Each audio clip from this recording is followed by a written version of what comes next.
Welcome to the Lost YouTube Videos Iceberg. I found this chart made by Eric Thing, and it's basically a giant list of videos that are missing, partially found, rumored to exist, or confirmed to be total fakes. You already know what an iceberg chart is. This is an iceberg of YouTube lost media. I'm not gonna waste your time, let's just get into it.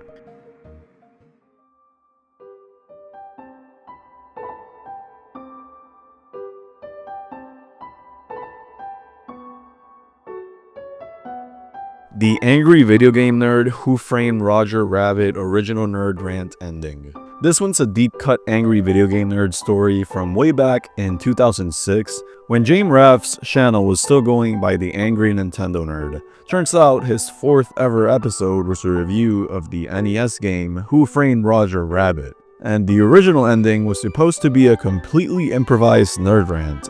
Basically, James going off about the game's worst parts and listing absurd things he'd rather do than play it again. Problem is, they forgot to turn the mic on. Mike Mattei later admitted in a now deleted tweet that the entire segment was filmed without audio. Since it was all improv, there was no script to redo it, and because James was still recording on mini-DV tapes back then, he just recorded over the footage for the next episode to save space. The only surviving piece of it is a single screenshot Mike found on an old hard drive years later. Even when fans asked James if he could remember what he said, he couldn't. Angry Grandpa. Alright, so this entry is about Charles Marvin Green Jr., better known as the Angry Grandpa. If you were on YouTube in the late 2000s or early 2010s, you probably saw at least one of his videos of him like screaming, smashing stuff, or going on insane rants while his son Michael filmed it all. What? We're flying to Philadelphia! Oh, hell no! That's hell no! No! The guy was basically a walking viral clip machine. Thing is, a lot of those videos are gone now. We're talking full-on lost media, like a bunch of deleted uploads, pranks that were too over the top for YouTube, and stuff that never even made it online. Back in the early days, they actually uploaded to break.com before moving to YouTube, and when Michael's Break account got deleted, tons of early videos vanished. One of the first lost ones was the exploding cigarette, where Michael and Jennifer gave Charlie a cigarette rigged with a firecracker. That one was mixed up for years with the lighter fluid prank, until both were found in the past couple years. But there's still other break-era videos, like Michael scaring his baby nephew with a Freddy Krueger mask, that are probably gone forever. Then there's the YouTube stuff, and this is where it gets kind of wild. There was Grandpa Arrested, where Angry Grandpa is talking to cops right after destroying his kitchen. Angry Grandpa gets kicked out of CC's Pizza, where he waits 2 hours for a pizza, loses it, and starts smashing plates, and eats straight off the buffet without paying. And there's also Angry Grandpa Kisses a Cat, which was literally a fan poll result, but like people actually voted for it, and he hated it, and it ended up getting deleted. But the most infamous missing video is the fake bomb prank. This is in 2012, and what happened is that Michael gave Angry Grandpa a package with a fake bomb inside, pretended to call the cops, and convinced them to try to defuse it. Supposedly, Angry Grandpa threw it out the window and ran.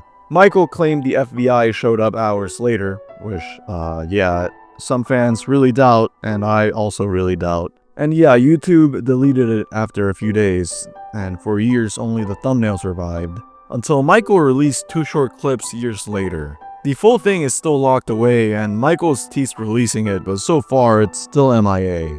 There's also the Salt and Ice Challenge, where Angry Grandpa and Michael did that old viral trend that basically burns your skin. YouTube pulled it for showing their bloody arms, and now only the thumbnail is remaining, like known. And that's not even touching the weird stuff like a lost 2012 documentary that never got finished because Michael sold a laptop with all the footage.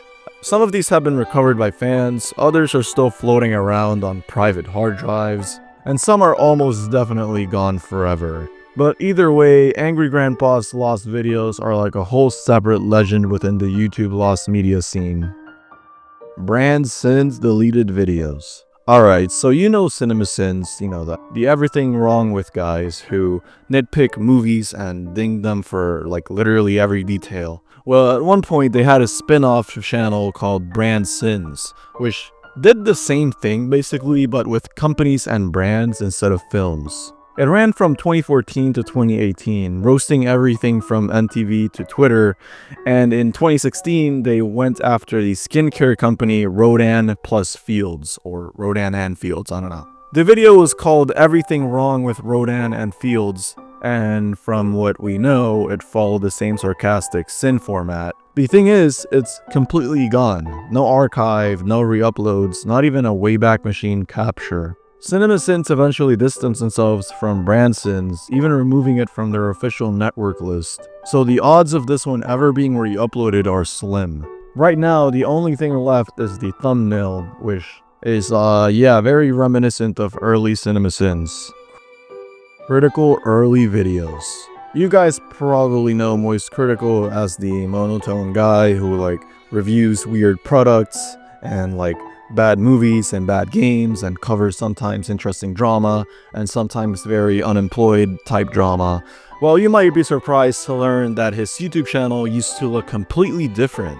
Back in 2007 to 2010, Charlie was deep into the Xbox 360 era, making glitch tutorials, Gears of War gameplay, Halo 3 clips, and all kinds of random gaming videos. He even ran with a glitch clan. But here's the kicker, in 2010 he deleted basically all of them. We're talking 500 to maybe even 1,000 videos gone overnight. Apparently the reason he gave was that some of them had copyrighted music and he pretty much panicked, and instead of just muting or re-uploading, he just nuked them all. In 2021, Charlie actually put out a bounty, a 25k bounty, to anyone who could find these lost videos. And while some people tried to scam him, he actually released a whole video talking about that. A couple clips did actually surface. About 10 seconds of one glitch video and a full Star Wars Force Unleashed guide he made for another channel. But that's it. The rest is completely gone.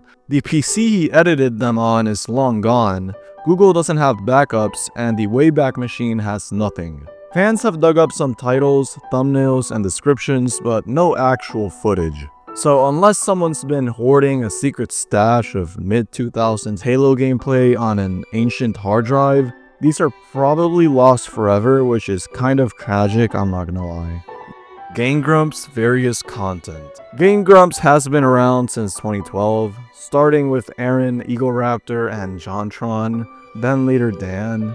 And while they've uploaded thousands of episodes over the years, there's also a surprising amount of content they've recorded that either never got released, was lost, or had to be re-recorded. Some of these were just bad matches, like the Conker's Bad Fur Day playthrough, if you know about that game. They only made it a few episodes in before scrapping it. Aaron hated the game, and John liked it, but was starting to see why Aaron didn't. And the whole thing just turned into this awkward silence, apparently, and I mean, if you know, you know. The game is weird, okay? The same thing happened with Demon's Crest, only that time they actually argued about it on camera, and Aaron said that, quote-unquote, blood was shed. Other times it was technical failures. They recorded Mario Party 4 for 2 hours, but forgot to record the gameplay. They still have the audio somewhere, but since John left the show, it's probably never getting released. Super Metroid got lost twice due to hard drive issues before they finally played it all the way through years later. And then there's the infamous Sonic Adventures DX incident. In part 32, Aaron and Dan made fun of an online walkthrough for Knuckles levels, even reading the author's full name. And what happened was that fans found the guy and started harassing him, despite the fact that the walkthrough was written when he was in middle school. They deleted the video, re-uploaded it with his name censored and replaced with the word pizza, and Dan posted an apology. The uncensored original survived for a while through mirrors, and even made it into a big compilation, but the individual upload is still rare. There's also unreleased stuff like the Dino City, trial runs of Zelda: A Link to the Past, and Mega Man 7. And maybe even a lost Sonic Adventure 2 session with John, though no one's sure if that one was ever actually recorded. In short, there's a whole shadow library of Game Grumps episodes that either imploded during recording, got lost in tech mishaps, or were buried for controversy reasons. Jod. You probably know Jod as the guy from Me at the Zoo, the first ever YouTube video. But what most people don't realize is that back in the early days, Jod actually uploaded a ton of videos to his channel. We're talking over 100 random clips of him traveling, hanging out with friends, filming planes taking off, and even messing around with his dog Yoda. The thing is, Jod had this habit of uploading something, then deleting it almost immediately. By 2011, every single video was gone except Me at the Zoo. People have been hunting them down ever since, digging through re-uploads and the Wayback Machine to piece them back together, and there's a lot of theories on why he deleted them. Some think it's because he just wasn't happy with them. Others think it was him protesting YouTube's Google Plus comment system. Either way, only a fraction of the videos have been recovered, so most of his channel's history is basically internet lost media now. Mr. Beast deleted videos. So before Mr. Beast was out here giving away islands and remaking Squid Game, his channel was very different to say the least. We're talking old school YouTube stuff like commentary videos, goofy challenges, and the series that basically made him blow up back in the day, worst intros on the internet. The idea was simple. He'd find the cringiest YouTube intro imaginable with like bad 3D text, loud dubstep and random explosions and stuff, and he would roast them. It got really popular around 2016, and he even made spin-offs where he went after bad thumbnails, bad banners, and even musically cringe compilations. But here's the thing, if you go to his YouTube channel now, all that stuff is gone. Starting around 2018, he started deleting or privating a ton of his old videos. Some people think it was to keep his brand more family-friendly, since a lot of the humor was more edgy and some jokes didn't really age that well. Others say certain videos had dangerous stunts or stuff that just wouldn't fly on YouTube anymore. Luckily, because this is the internet, a lot of these got archived by fans before they vanished. But there are still a bunch that haven't resurfaced, including some of the spin-offs and specials. So there's this whole chunk of early Mr. Beast history that's basically in lost media limbo now. The Peanut Butter Gamer Show. Before he was the wholesome gaming YouTuber everyone knows now, Peanut Butter Gamer, or Austin Hargrave, had this old series back in 2009 called the Peanut Butter Gamer Show. It was basically short, skit-based gaming comedy videos. It was obviously very Nintendo focused. Out of the 9 episodes we know about, only a few are fully intact today. Stuff like Gamer Rage, Duck Hunt in Real Life, and Zelda in Real Life have been archived completely. But others like Possessed Nintendo DS and the PBG Harvest Moon are totally gone or only partially recovered. Some survived thanks to re-uploads on a channel literally called PBG Lost Episodes, but a bunch were lost completely. In 2019, for his 10-year YouTube anniversary, PBG did a nostalgia video where he reacted to clips from these lost episodes on stream. That technically brought him back, but since it's all chopped up with Twitch alerts and his modern commentary, the originals are still considered lost media. And here's the kicker, PBG has said that if the original archive channel owner ever reached out, he'd give them the raw files, so theoretically they could resurface. But until then, they're stuck in this weird situation where we know they exist, we've seen bits of them, but the full unedited versions are gone. Scared PewDiePie multiplayer unreleased second season.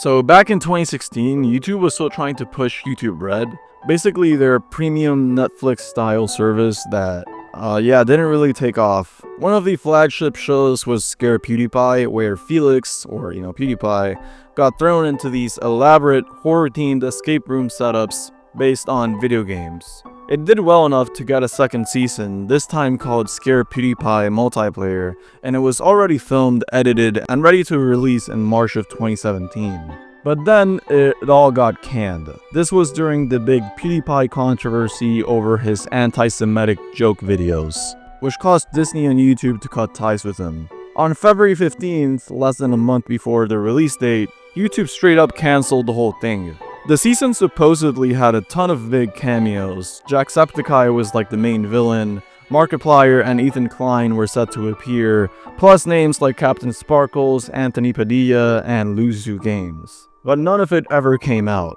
Felix joked that he'd leak an episode if a tweet hit 100,000 retweets, and when it actually happened, he uploaded a fake episode and admitted he couldn't release the real thing because of legal threats from YouTube. As of now, only PewDiePie, his editor J Law, and Maker Studios have the files, and none of them can legally share it, so yeah. Fans have been begging YouTube to release it for years, but it's basically locked in a vault. Aside from some trailer footage and behind the scenes clips, Scare PewDiePie Season 2 is completely lost media, which is kind of insane when you think about it, cause it's an entire fully finished season of one of YouTube's biggest creators, and it's just buried forever.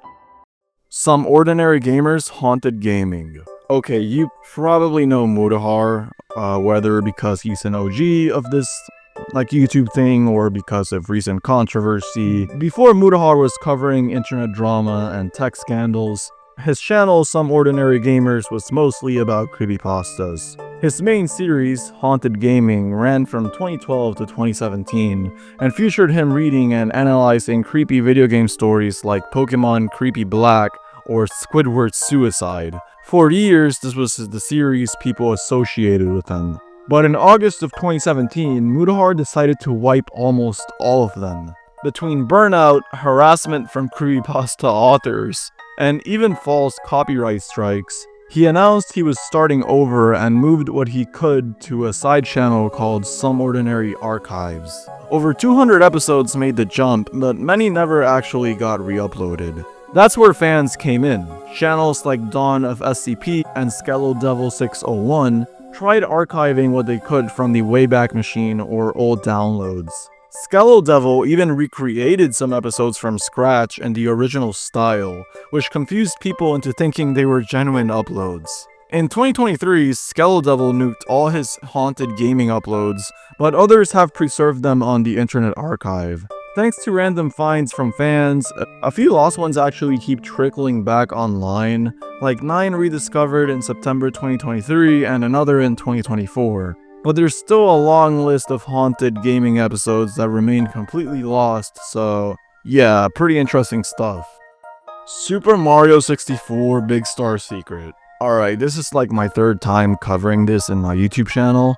Yes, I remember how many times I talked about this. So I'm gonna keep it kinda short, but I'm gonna make sure to mention all the important details. This one's one of the more infamous Super Mario 64 screamers from the old YouTube era. The video, called Super Mario 64 Big Star Secret, was uploaded by a guy named LotusMan17 in August of 2007. On the surface, it looked like one of those classic how to unlock Luigi and SM64 tutorials, but in reality, it was just a build-up to the Kafei zombie jumpscare from those cursed German coffee ads. Lotus went all in to make it feel real, he modded the game in Toadstool 64, he gave Mario a blue and black outfit, he messed with the castle textures, and even added a random door where there shouldn't be one. He didn't use screen capture either, he literally recorded his monitor with a Motorola flip phone for that authentic 2007 hoax vibe. The video had Windows Movie Maker text giving fake steps like kick a boo or press A on this wall, while Final Fantasy VII music played and a rotating lineup of early 2000s emo rock tracks also played in the background, depending on which version you saw.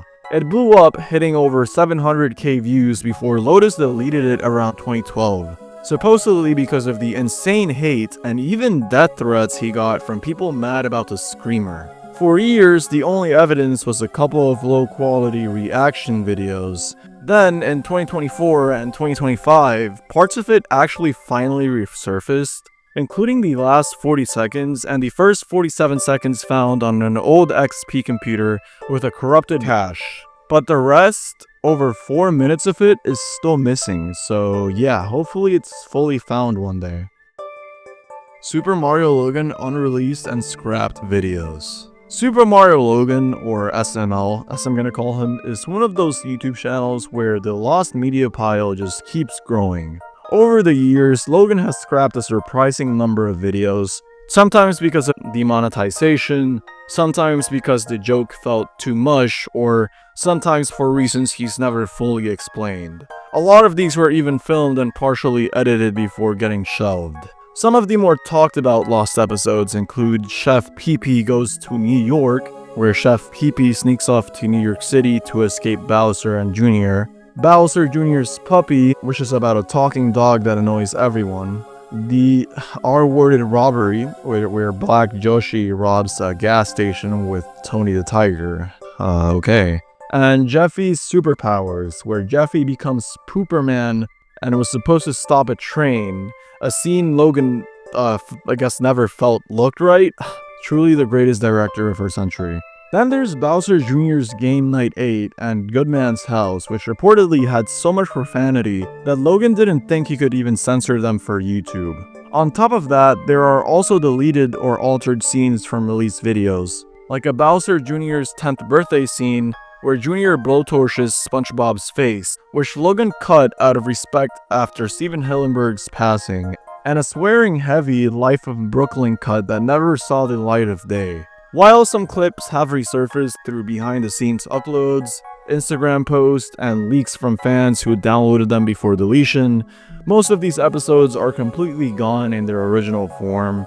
And given how Nintendo sent Logan a cease and desist in 2021, forcing him to stop using official Mario plushies, some of these will probably stay lost forever. Super Mario Logan removed episodes. So another SML entry, and for some context for this one, since 2007, the channel has gone through multiple phases, from kid-friendly beginnings to adult humor, then back again, and with each era came deleted, scrapped, or completely lost videos.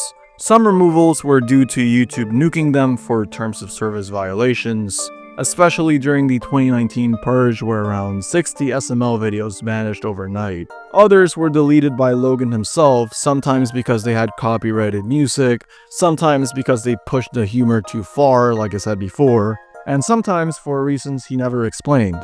Lost titles range from random one-off jokes like Rubik's Cube solved in 2 minutes and Leave Britney Alone, to fan-favorite series entries like Mario and Tony the Wiggles. Yeah, you get the point. A few clips have resurfaced thanks to re-upload channels and archive.org, but a big chunk of SML's catalog is still gone in its original form. And with Nintendo's 2021 cease and desist forcing Logan to retire all official Mario plushies, it's likely some of these lost videos will never see the light of day again. Tat's Top Videos Deleted Videos. Tat's Top Videos is a YouTube channel that's been making massive top lists since 2010, covering everything from creepypastas and urban legends to weird game trivia and animal facts. Some of these lists got huge, and the channel's most popular upload, Top 45 Scariest Easter Eggs in Games, has millions of views. But over the years, dozens of her videos have vanished. Some were removed because of copyright claims, especially ones with music, others because Tatsumaki wasn't happy with the quality anymore, and a chunk of them have been re-uploaded by fans or made available through her Patreon, but plenty are still missing from the public internet. These range from oddly specific lists like top 60 spider enemies in games, to more general ones like top 15 worst video game movies or top 14 ways the world could end. The twist is that many lost videos aren't technically gone, like they're just sit unlisted on a private channel for Patreon supporters, making the whole hunt for them a mix of genuine lost media and paywalled exclusives. Turkey Tom removed videos. Turkey Tom is a pretty popular commentary / documentary type channel. His channel started in 2015 with storytime animations before shifting to, commentary. But a lot of his early uploads are gone. In 2016 and 2017, he made an animated Tales series, which he later deleted entirely. Many early The Problem With videos also disappeared, including one on creepypastas and YouTube Havos, along with most of his pre-commentary uploads. Two of his most infamous 2018 videos, Busting Digibro and The Problems With the Mysterious Mr. Enter, were pulled shortly after release. The Digibro one accused the creator, now Beatrice the Golden Witch, of being a pedophile because of her taste in lolicon anime, while the Mr. Enter video mocked his growing around cartoon and included pedophilia jokes that many thought were serious accusations, including Mr. Enter himself. Both sparked huge backlash and were taken down, though mirrors exist online now. While a few missing uploads have resurfaced through re-uploads or spreadsheets tracking them, a lot of Turkey Tom's earliest videos remain completely gone. Tord explains why he left Eddsworld. Tord Larsen, the Norwegian artist and voice actor behind his persona in Eddsworld, left the series in 2008 after dealing with stalking, impersonation, and harassment from obsessive fans. He also wanted to step away from Eddsworld brand to build a separate identity. 5 days after Ed Gold's death in 2012, Tord uploaded a heartfelt, unpolished video addressing Ed's passing. In it, he explained why he left, how he drifted apart from the rest of the team, and expressed that Ed was one of his closest friends. The video ended with him racing a Coke to the camera, basically like toasting to Ed. Tord deleted the video shortly after and later shut down his YouTube channel, turning it into one of the most wanted pieces of Eddsworld lost media. For years, only a short clip survived in Tom Scott's funeral tribute, Your Eulogy, but in 2022, the full audio appeared online, and the actual video stayed missing until October 3rd, 2024, when YouTuber Binky So Stinky re-uploaded. The re-upload was removed soon after, but mirrors have since kept it preserved, so yeah, not really lost media anymore.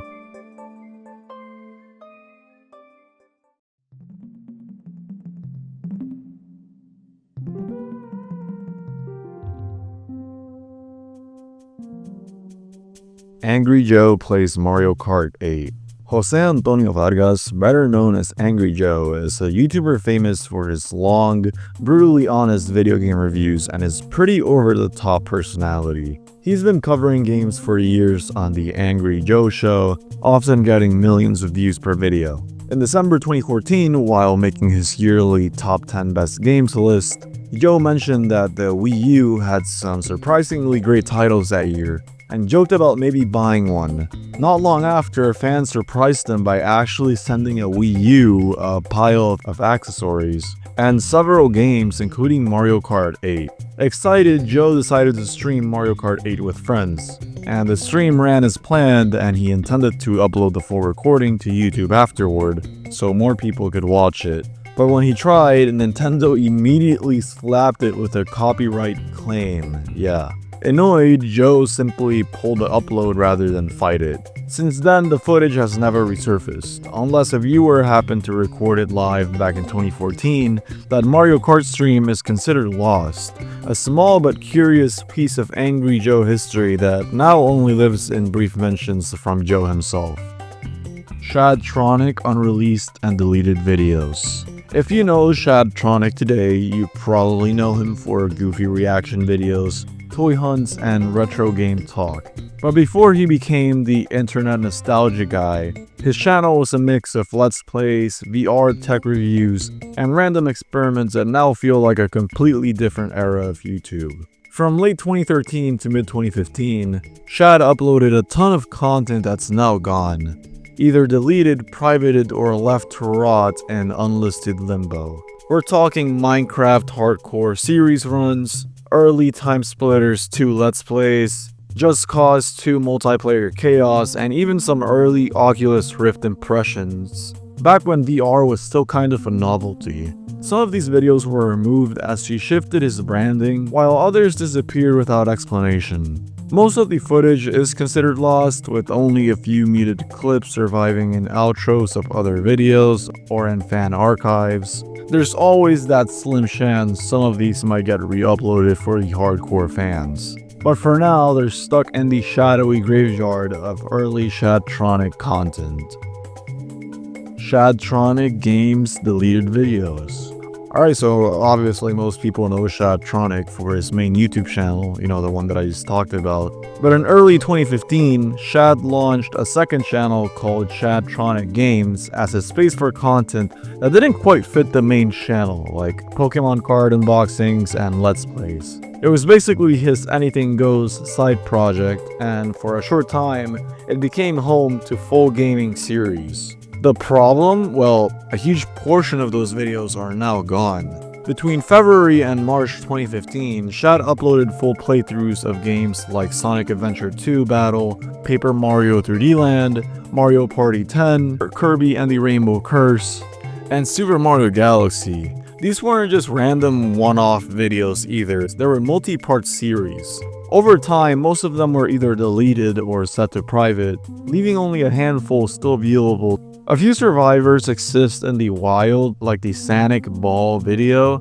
and some early Paper Mario 3D Land episodes, thanks to fan re-uploads. But most parts, especially from Mario Party 10 and Sonic Adventure 2 Battle, are considered lost. This includes missing middle episodes that break up entire playthroughs, making it impossible to watch the series in full. Fans have speculated on why the purge happened. Some think Shad simply lost interest in the Let's Play format, while others believe he wanted to rebrand his second channel away from casual gaming. Shad has mentioned that these videos could technically appear on his Patreon series, First Class Fricks, but he's also said he's not interested in adding any more like Patreon uploads, so the odds of them ever returning are very slim, sadly.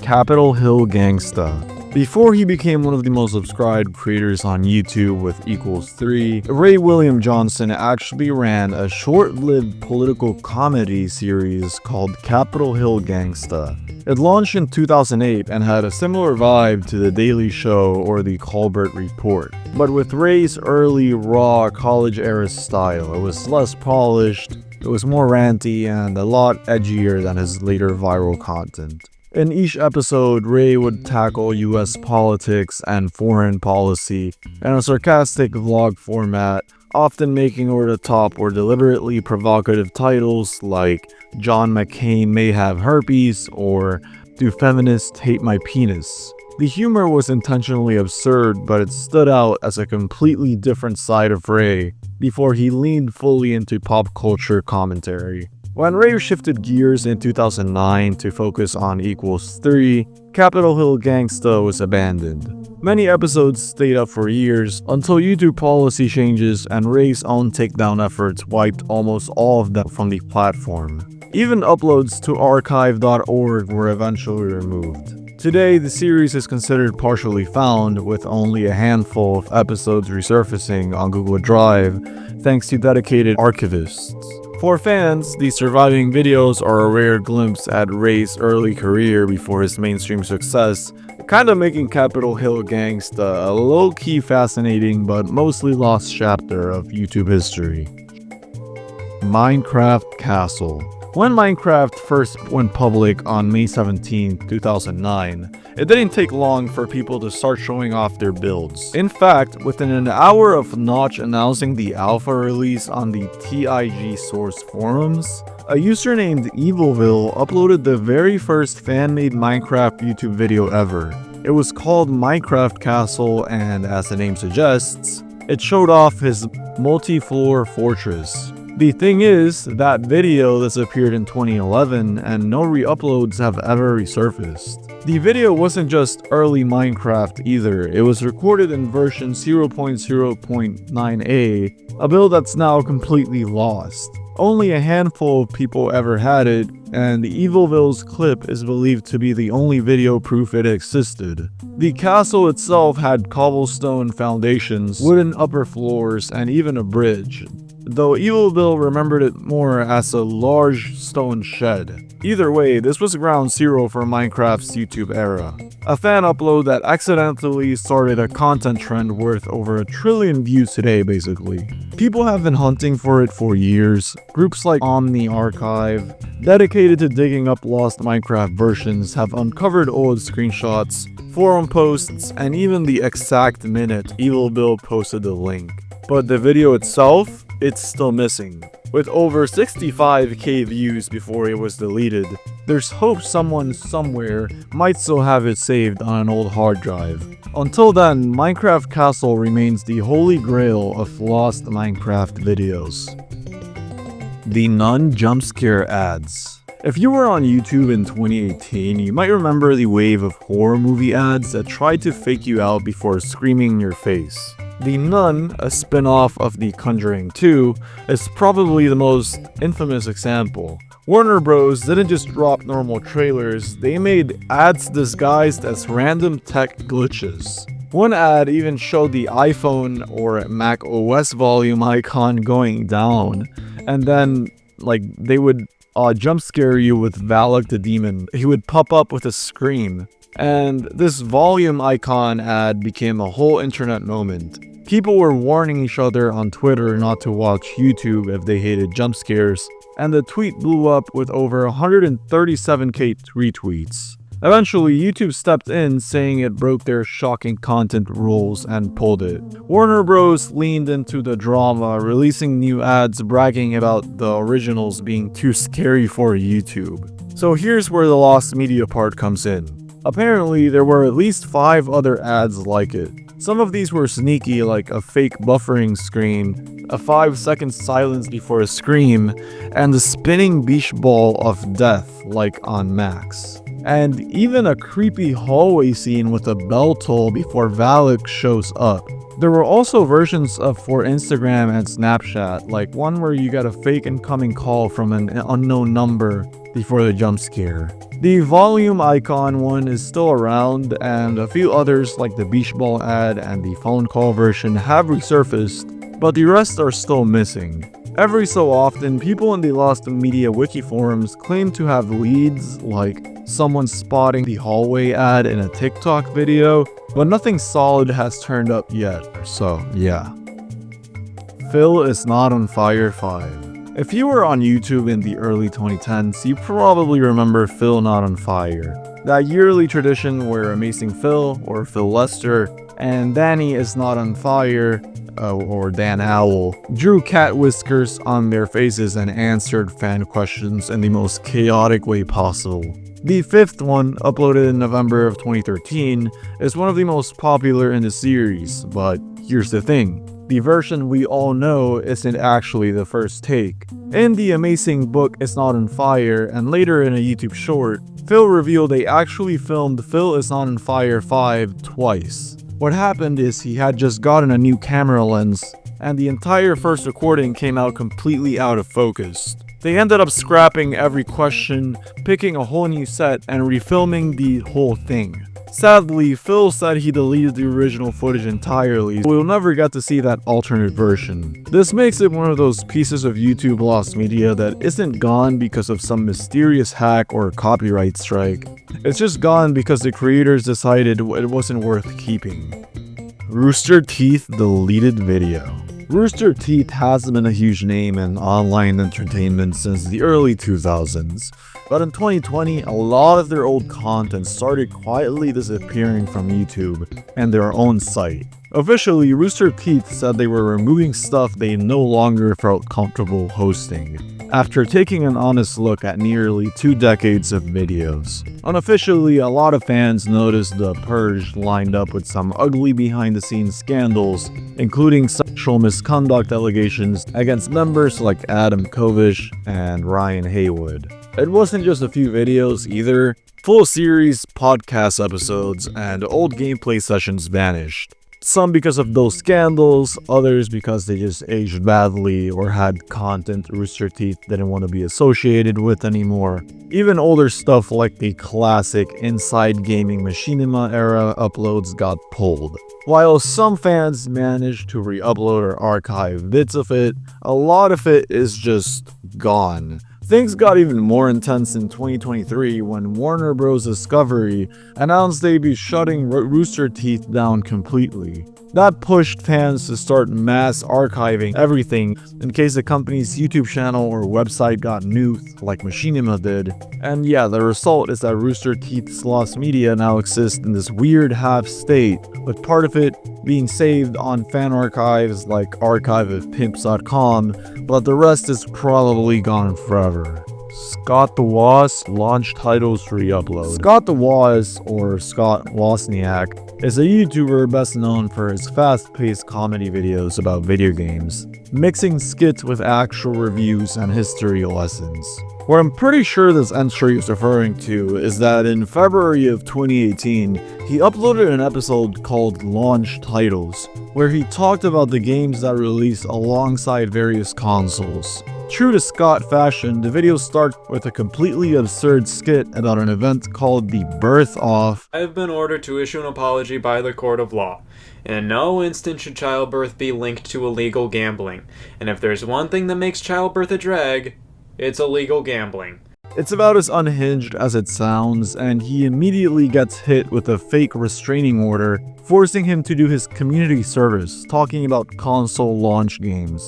The original upload had one major issue though. Scott accidentally said the Nintendo 3DS launched in 2001 instead of 2011, and the PlayStation 4 launched in 2003 instead of 2013. Rather than just adding a correction, he deleted the video entirely and re-uploaded it with the fixes. While the re-upload is still on his channel, the original mistaken version is gone, making it kind of like a small piece of lost Scott the Woz content.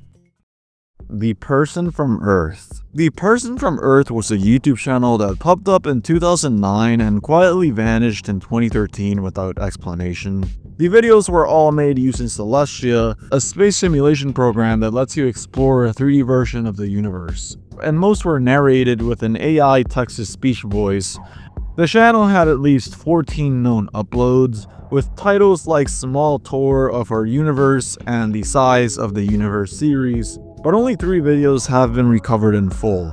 The surviving uploads give a good idea of the style, with either narration or on-screen text. The rest, including Voyage to Orion or And Scorpius Nebula in full 3D, are completely lost. Nobody knows why the creator deleted everything or disappeared, and they never re-uploaded their work anywhere else. A few fans on the Lost Media Wiki and Discord are still actively searching, but yeah, most of these sadly remain lost. I really like this entry too, so that's pretty sad.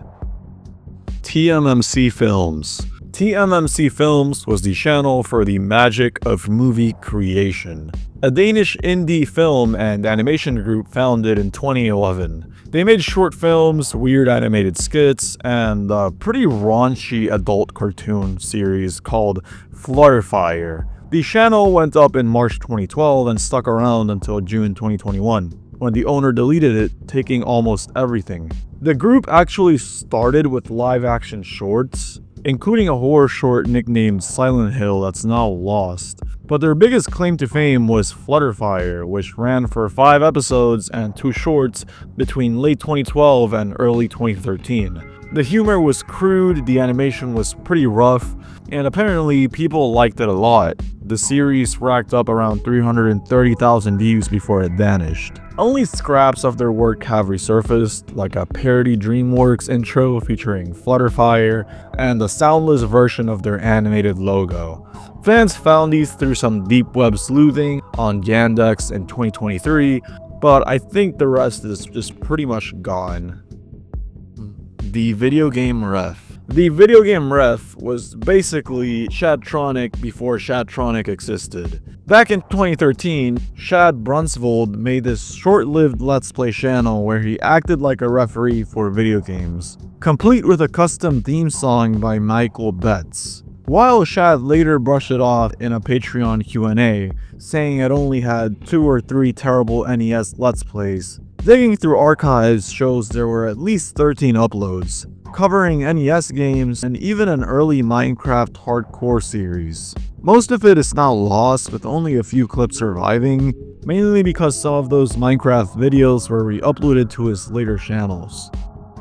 Apples and Breaks. Apples and Breaks is one of those weird bits of JonTron history that became almost like an inside joke in the community. It's an early 2011 skit where John plays up the idea of his Nintendo DS getting broken, starting with the usual intro before glitching into this bizarre, melodramatic sequence of him sobbing into a mirror, showing off the cracked screen and even asking like the parrot for his opinion, who instead of consoling him just tells him to piss off. The thing is, John removed it in 2012, and unlike most of his deleted videos, nobody seemed to have a copy. For a while, all fans had was his thumbnail and fake memories. The hunt for it got so intense that the JonTron subreddit started hashtag #ReBreakTheApple in 2014, trying to get John to bring it back. He even joked at Comic-Con that it might happen if demand was high enough, but nothing came of it. Eventually, in January 2015, a YouTuber named Feature13 casually uploaded it, saying he had it burned to a DVD and didn't realize it was rare. From there, fans mirrored it everywhere so it couldn't vanish again, and well, John's reaction, it was a mix of indifference and amusement, telling fans, well, congratulations, now you have that worthless video. So yeah. Sugar Conroy 50 Facts, is that how you say it? I don't know. Alright, Sugar Conroy 50 Fact video is a pretty straightforward case of lost media that didn't stay lost for too long. Back in his early YouTube days, he occasionally uploaded one-off videos in between his main Let's Plays, usually short showcases of glitches or random game content. But this one was different. This one was like a personal video where he listed 50 facts about himself. Eventually, he took it down, explaining in a tweet that a lot of the facts had become outdated or incorrect over time. He also said he didn't plan on re-uploading it for that reason. Fans assumed it was gone for good until July 24, 2012, when a channel called Suga Archive uploaded a mirrored copy. That re-upload has stuck around since, making it easy to watch despite Suga's original removals. Suga Conroy's Pokemon Platinum videos. So before capture cards for the Nintendo DS were a thing, YouTuber Suga Conroy, he recorded a full 88-part playthrough of the Japanese version of Pokemon Platinum in 2008, months before the US release, by literally pointing a camcorder at the DS screen. The series documented every major battle from gym leaders to champion Cynthia, and showcased rare events like catching Regirock, Regis, and Registeel through limited time DLC. These uploads were partly meant to answer fan questions when the game was still new, but Suga wasn't happy with how they looked or felt, so he eventually made them private or deleted them. For a while, they became lost media with only scattered re-uploads surviving, like a Rotom encountered mirror in 2011, and later a playlist of 5 recovered videos in 2015 showing Cynthia and the Distortion world. Fans assumed the rest were gone forever until June 15, 2016, when Suga unexpectedly re-uploaded all 88 videos after huge fan demand, turning what was once a piece of early YouTube Pokemon history into a fully preserved series. Worst intros on the internet. So for the final entry of this layer, we kind of already talked about this, but back in 2015, MrBeast was doing this series where he'd dig up hilariously bad YouTube intros, usually Minecraft themed ones made by kids or new creators, and just roast them. Each episode was part reaction video, part running gag. If you were around back then, you probably remember some of the bits, like MrBeast pretending an intro was so bad it made him lose brain cells, or like him threatening to drink bleach as a joke, or cutting to a random stock explosion to restore his sanity. He even had props like a giant Asian character sticker on his wall that he, I guess, animated with text-to-speech.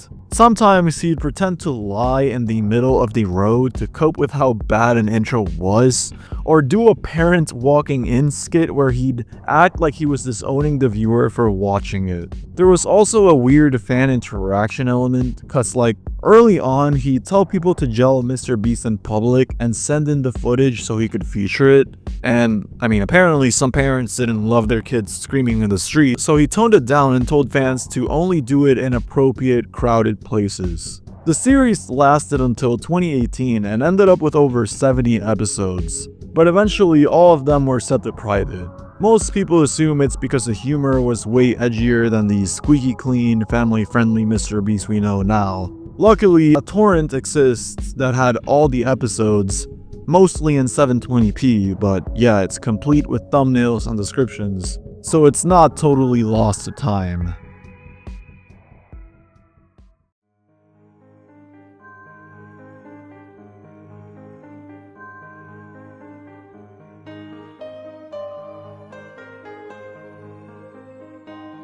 Animated Atrocities Deleted Episodes. Animated Atrocities is this long-running review series by the mysterious Mr. Enter, where he basically tears into cartoon episodes, animated movies, and sometimes even internet animations. He's been making them since 2013, and as of mid-2022, there were almost 200 episodes. But for a while, there were a few episodes that went missing, either deleted, partially lost, or only available in a re-edited form. One of the most infamous was episode 26, a review of the King of the Hill episode Lupe's Revenge. It got taken down over copyright, but even after that, Mr. Enter refused to re-upload it because, in his own words, it was just awful. He's admitted the review was full of bad research, wrong facts, and unnecessary rants about Peggy Hill. For years, the only thing we had was an audio version, until 2023 when someone finally uploaded the full video. Episode 29, his review of the movie Tentacolino, is another interesting one. This was the first appearance of his old man character. It's like this recurring character he made for the series. The original was taken down, and the version on his site was edited to remove some personal digs at a SpongeBob staff member. He said he won't re-upload that original himself, but an unedited copy still made its way back online thanks to an archivist. Then there's episode 33, a Christmas marathon review of Dexter's Laboratory, Dexter vs. Santa's Claus. That one got nuked by copyright too, though the script stayed online. It was also eventually re-uploaded in late 2022. And episode 73, his Teen Titans Go review where he complained about the bathroom humor, also taken down for copyright but found again in 2022. Basically, all the missing and animated atrocity episodes have since been found thanks to fans and archivists. Cinemassacre Super Mario Bros. Livestream. Back in 2016, Mike Mattei from Cinemassacre did a livestream of Super Mario Bros. On the main channel. Now, a Mario stream on YouTube isn't exactly unusual, but this one became infamous because Mike was clearly not sober. Throughout the stream, he was slurring his words, messing up on the very first level, and yelling random stuff at the chat. At one point, viewers started spamming ham salad and Mike just ran with it, shouting it multiple times during the stream. He also dropped the now quoted line, "Nobody plays real games anymore, I play real games. I've been doing this since I was fucking 12. The stream, nicknamed Motherfucking Mario by fans, which is a nod to his nickname, lasted about 2 hours, but Mike deleted it almost immediately afterward. He's never admitted to being drunk, which only made the speculation worse. Some people even claim there were more unflattering or offensive moments earlier in the stream. As someone on the wiki stated, Mike Mattei probably deleted the drunk Mario livestream because he said racist shit in it. There's no confirmation of this, but that's probably what happened, though there's no hard proof. Today, all that survives is a 4-minute clip uploaded by a user named KenDog, showing the very end of the stream when Mike turns it off. The rest is gone, unless you count an archived page on the Wayback Machine that proves it was uploaded to the main Cinemassacre channel, not a side channel. And also, it's pretty clear that Mike doesn't want it back online. Culture 35. So, I'm sure many of you know that back in the late 2000s, YouTube was basically the Wild West for comedy skits. And one of the bigger names at the time was Anthony Minella, with his channel Culture 35. From 2008 to 2009, Anthony pumped out a ton of short parodies and random sketches. Some of them riffing on Smosh and other early YouTube creators, and even sprinkled in some Guitar Hero videos. The channel absolutely blew up for the time, hitting over 300k subscribers and 25 million views. But if you go looking for those old uploads now, you're mostly out of luck. Like a lot of early YouTubers, Anthony ended up deleting, privating, or unlisting almost everything from that era. Only a handful of videos like Interactive Stranded Game and Anthony Goes Shopping have been recovered, and a few others live on his older channel, Clank 35.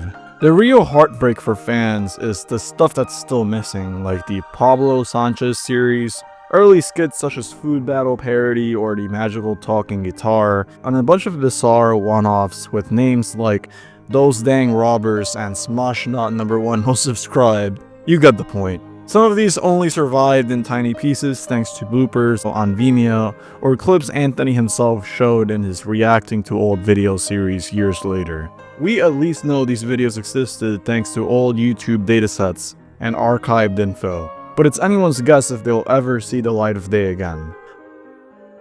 The Amanda Hagen reviews. The Amanda Hagen is one of those internet reviewers you probably either stumbled across by accident or had recommended by someone with very niche taste. But she's best known for picking apart weird, obscure films, stuff most critics wouldn't even touch, and she used to post on Channel Awesome back in the day.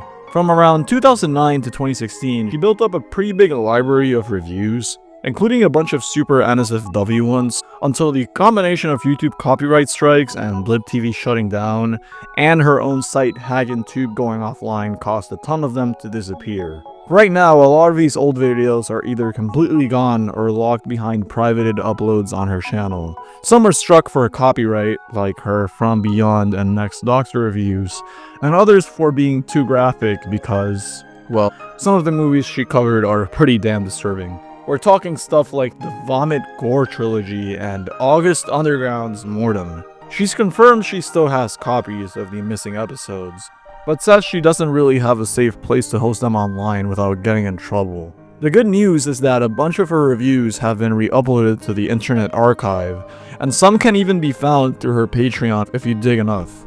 Still, certain ones are straight up lost, only surviving as mentions on her old WordPress blog or tiny clips in other videos. So unless she ever decides to do a massive vault dump, a big chunk of her old shock-heavy catalog is still stuck in limbo, so yeah. EW Network content of second channel. So you guys probably know Etika. Etika was a Nintendo-focused YouTuber and streamer who mixed gaming news with a big over-the-top personality. He had multiple channels over the years, with his final one sitting at about 1 million subscribers before it got taken down.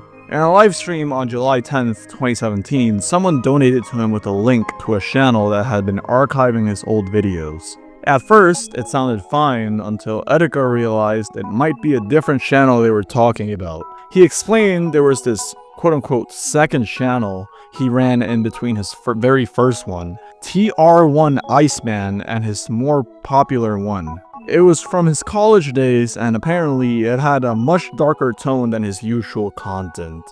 He said the videos came from a time when he was spending a lot of time on 4chan, and seemed genuinely uncomfortable just thinking about them. He claimed he had deleted the channel years ago, and since Etika passed away in June 2019, whatever was on it is now considered completely lost. Nobody knows the channel name, and no videos from it have ever surfaced, only that brief moment when Etika himself acknowledged it on stream.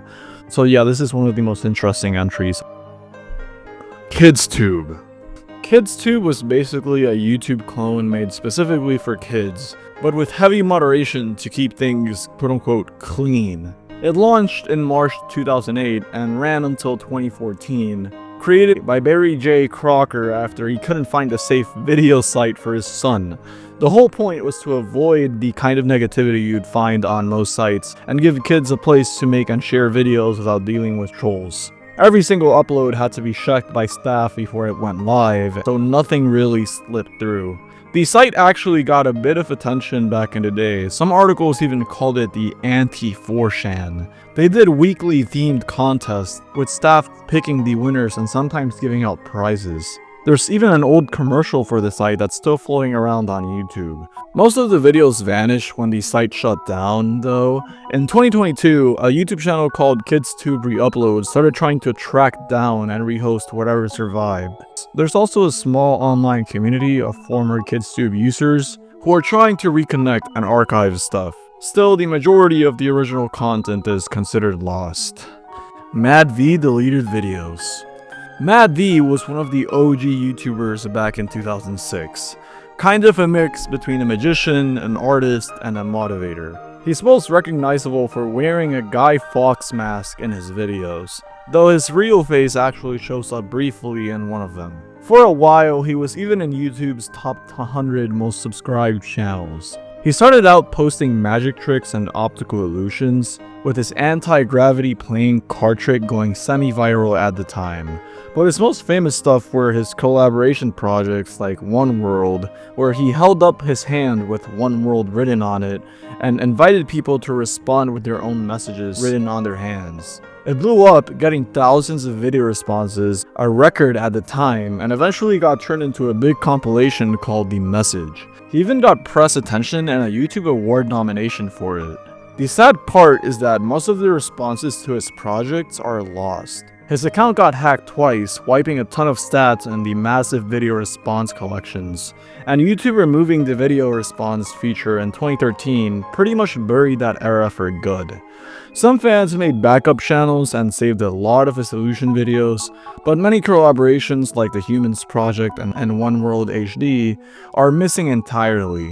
Mad V would still pop up here and there after 2010, mostly updating his channel or dropping the occasional re-upload, but his last real appearance was in 2020 when he re-uploaded one of his old collabs. Now, what's left of his work survives thanks to fan archives and the random handful of response videos still floating around on YouTube. Melanie Martinez deleted privated YouTube. So you've maybe heard of Melanie Martinez before. Before she was a chart-topping pop star, Melanie Martinez was just a teenager uploading covers and original songs to her little YouTube channel, Mel Martinez X3. She made the channel in late 2007, but didn't really start posting until 2008, kicking things off with acoustic covers of songs like Follow Me by Uncle Cracker and How to Save a Life by The Fray. Between 2009 and 2010, she was way more active, mixing in her own original songs like Hey Alice and Smoke, alongside more covers. At one point, she even ran a small photography side hustle through the channel. But in 2012, she started wiping or privating most of her older uploads, keeping only a few covers. That same year, she auditioned for The Voice and made it to the top 6. After the show, she cleaned up her YouTube channel again. By 2014, when she launched her Dollhouse era, pretty much all of her pre-fame content was gone. Some videos survived through fan archives and the Wayback Machine, but a lot of it, especially her earliest covers and homemade music videos, is still missing. Paranormal Anna. Paranormal Anna, real name Alana, was a YouTuber who carved out her own little corner of the internet with spooky, true crime, and paranormal themed videos. She called her viewers her paranormal family and built a following of over 50k subscribers, thanks to series like True Scary Stories, which covered cases like Elisa Lam and Kendrick Johnson, scary games that you can try yourself explaining like creepy rituals like the Midnight Game, and a newer project she had just started called Vampires Over History. Then, on September 3rd, 2015, she vanished. Her channel and all of her other social media accounts were suddenly gone, leaving fans and other horror creators confused. A few of her deleted tweets surfaced in theory videos, hinting that she may have been dealing with a stalker and had to completely change how she managed her online presence. For years, most of her work was considered lost, until an anonymous commenter started dropping links to archived uploads. Thanks to that, a good chunk of her content is now viewable again, but not everything has resurfaced. What's left is a strange mix of eerie true crime storytelling, creepypasta-like challenges, and paranormal history, all in that distinct early 2010s YouTube style that feels way more personal than the polished horror content you see today. PlainRock124 deleted videos. PlainRock124 is a YouTuber who's been around since 2011. Best known for his board smashing series where he destroys random stuff just for the fun of it. Over the years, he's built a big audience, but a chunk of his early videos, especially from like 2012, are gone. They weren't just unlisted or hidden, they were straight up deleted, and some have never been re-uploaded anywhere. Most of these lost videos were pretty amateur, things like Club Penguin cheats, random product reviews, short parodies of Phineas and Ferb or SpongeBob, and older board smashing episodes that use copyrighted music. So from what I read, some were taken down because of copyright strikes. And King, the guy behind the channel, has admitted he deleted some videos himself because he thought they were too cringy or low quality. Fans have managed to find bits and pieces through old screenshots, live stream clips where he talked about them, and the occasional recovered file. Titles like board smashing VHS tapes, or a weird Phineas and Ferb parody called I Break the Rules are remembered but not fully available. There are even videos only remembered by word of mouth, like a Spanish parody of ghost adventures he made at school. Every now and then an old clip or full video resurfaces, but there's still a lot missing. Shippage. Shippage is a YouTuber who's been making content since the late 2000s, starting out with Smash Tasm, a Super Smash Bros. Machinima series that ran from 2007 to 2010. After that, he moved into Source Filmmaker Animations and eventually created Starter Squad in 2013, which became his main focus for years. A lot of his old videos, especially ones not related to Starter Squad, disappeared around 2018 to 2019. Some were live action skit or college projects, others were old vlogs, SSB machinima clips, or short comedy bits. Many of them were simply deleted or made private, and because there aren't many Wayback Machine captures with working video files, a good chunk of these are considered lost.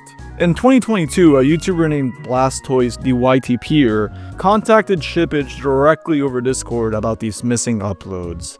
Shippage actually provided a Mediafire link containing a bunch of the old videos, which got mirrored to YouTube and VD. That helped recover a lot of stuff, from birthday shoutout videos to Smash Tasm news updates to some weird short films. Still, some uploads like the bus stop trailer thing and a Neon Genesis Evangelion intro remake and Melee remains completely lost.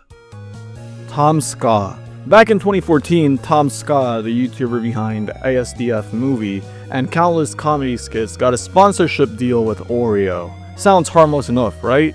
Well, not exactly. The first video they made together was called the Oreo Lick Race, featuring Tom Ska and Emma Blackery. Oreo didn't like the jokes in it, so they told him to rewrite the whole thing. Only about 10 seconds of that original cut survived today, hidden in a behind-the-scenes segment where Tom talks about the partnership. The rewritten Oreo Lick Race did get approved and uploaded for a while, but Oreo decided it wasn't successful in encouraging people to join the campaign, so they pulled it. That one eventually got re-uploaded by fans, so at least it's still watchable. There was also a third video in the works for Oreo's Play with Oreos campaign where Tom and Dean would build a robot that feeds them Oreos, until it goes rogue and tries to destroy the world.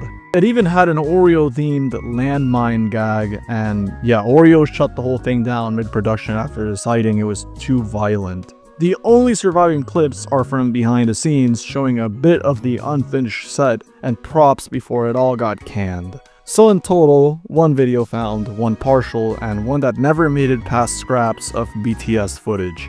All because of Oreo's idea of family-friendly clash with Tom Ska's style. Ben and M. Back in 2006, there was this little animated short on YouTube called Ben and M. It wasn't some big budget thing, it was basically a rom-com made with edited Calvin and Hobbes images, most likely pieced together in After Effects. It followed two office workers, Ben and M, from awkward co-workers all the way to getting married. Originally, it had voice acting and a bunch of copyrighted songs, stuff like From This Moment On and even the Jaws theme. But in 2009, Warner Music Group's copyright sweep muted it. The creator used YouTube's old audio swap feature to replace the sound with a royalty-free track, so the voice acting and original music were gone forever, or so people thought. The audio swap version stayed online for a while, and because so many people only saw that version, some remembered the voice hits and some didn't. Eventually, even that version disappeared, and the short kind of faded into weird old YouTube memory territory. Years later, posts started popping up on Reddit from people trying to track it down, describing scenes like the transmogrifier gag, the over-the-top proposal, and the speech bubble part conversation. Then in 2022, someone who had saved the audio swapped version re-uploaded it, and not long after, another user actually found the original voice-acted cut. So now both versions are preserved, one as people remembered it with the stock music, and one with the original cheesy, charming voice performances that made it stick in people's minds in the first place. The Joe Rogan Experience. The Joe Rogan Experience has been running since 2009 and became one of the most biggest podcasts in the world, especially after Rogan signed his $100 million exclusivity deal with Spotify in 2020. But the move to Spotify also meant some episodes didn't make the jump, mostly ones featuring controversial guests or conversations. When Spotify first got the show, older episodes with people like Alex Jones and Joey Diaz were missing. Then in early 2022, things escalated after Neil Young and others criticized Rogan for spreading COVID-19 misinformation. Around the same time, clips of Rogan using racial slurs resurfaced, and this led to another wave of removals. In total, about 113 episodes vanished from Spotify's library. While Spotify kept the show overall, and the CEO said that removing it would be a slippery slope, those missing episodes didn't just disappear from the internet. Many of them survived through re-uploads on the Internet Archive, Mixcloud, and even on YouTube, where Rogan was allowed to keep certain episodes as exclusives. In fact, the Lost Media Wiki list shows that every single removed episode is still findable somewhere, meaning that while they're gone from Spotify, they're not truly lost.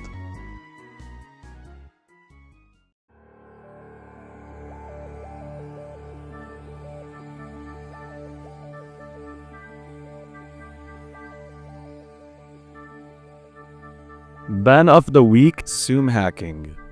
Ben of the Week is a comedy YouTuber with over 8 million subscribers who's known for making weird, chaotic, and heavily edited skits. Back in 2020, he started a series of Zoom hacking videos where he'd join random Zoom calls, pretending to infiltrate online classes. Starting with hacking preschool Zoom classes, then hacking middle school Zoom classes in September 2020, then hacking high school Zoom classes in January 2021, and finally hacking Zoom classes for the last time in April 2021.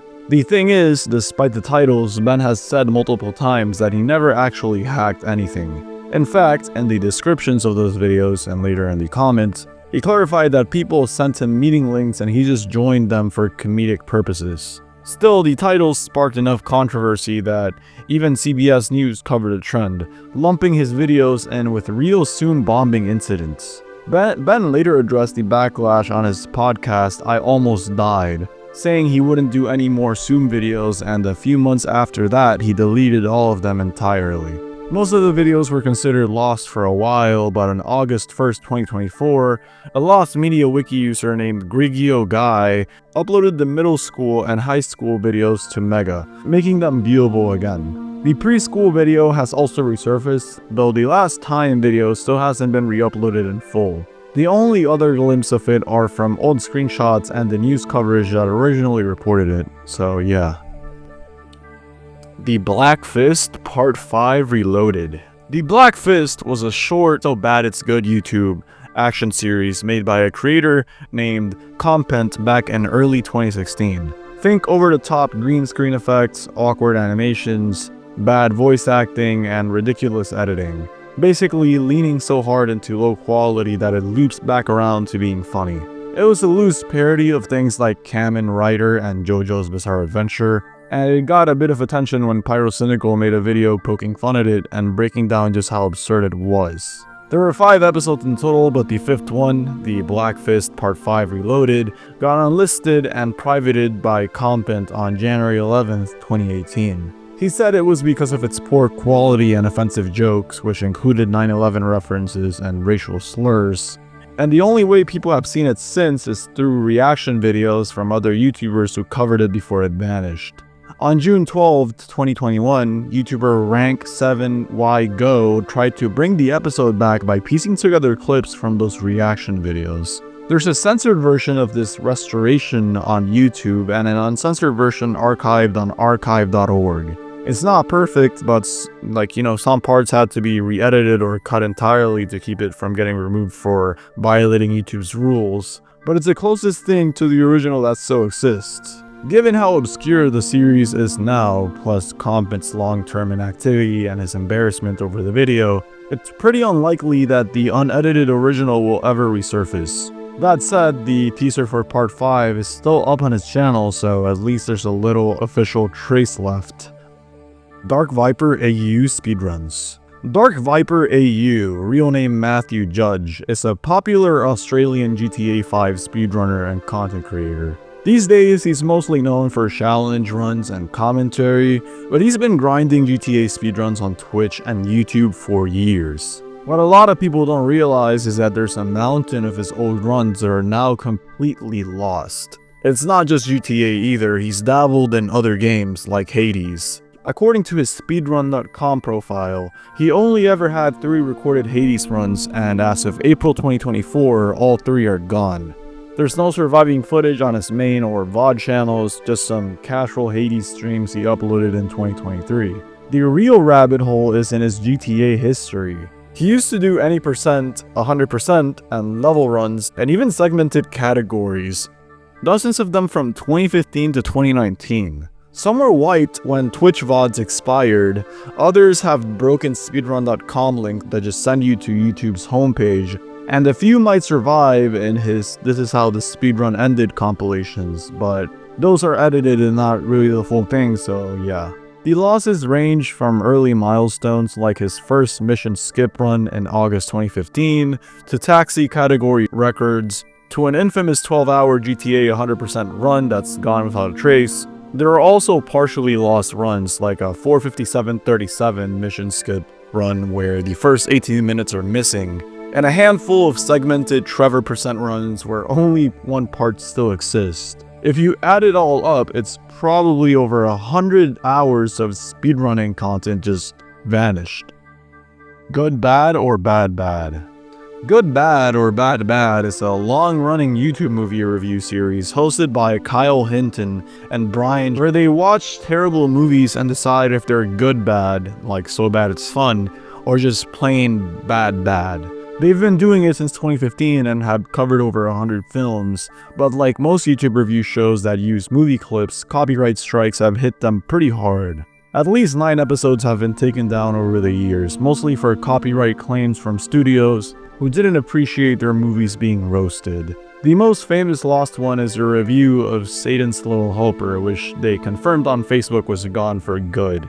Out of the 9 lost episodes, only 2 were later re-uploaded by the channel: Pass Through and Fateful Findings. It's kind of wild because this isn't some tiny forgotten channel. The playlist has over 100 surviving episodes. But it's a reminder that even big, active YouTube series aren't safe from getting their archives shipped away over time.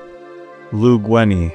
Before Lou Gueni was pumping out those animated video game musicals that blew up in the early 2010s, Logan Gueni Clark was just uploading random skateboarding clips, stop-motion shorts, and flash animations. The channel's been around since 2006, but a lot of this stuff from 2008 to 2010 is either completely gone or only survives in scraps. When the musicals took off, the criticism started rolling in, because people started complaining about the auto-tune, the animation quality, and the weird lyrics. But what's actually interesting is that years before all that, Logan was making totally different content. He even drummed in a band called Hindu Kush, which barely has any surviving media outside of a few Wayback Machine snapshots. Over the years, Logan quietly deleted a bunch of his oldest uploads. Some of them have been found by archivists, but a lot are still missing. A few survive only because Logan used clips in a 2010 demo reel, and for others, the only proof they existed is their thumbnails popping up in old recommended video screenshots. The list of lost stuff includes things like the laptop, magic drumsticks, stop-motion aliens, and even a weird political parody called Bill Clinton Promotes Hindu Kush. Given how obscure some of these are, and the fact that Logan hasn't shown much interest in bringing them back, it's likely most of them are going to stay lost forever unless someone digs up old downloads from 2008.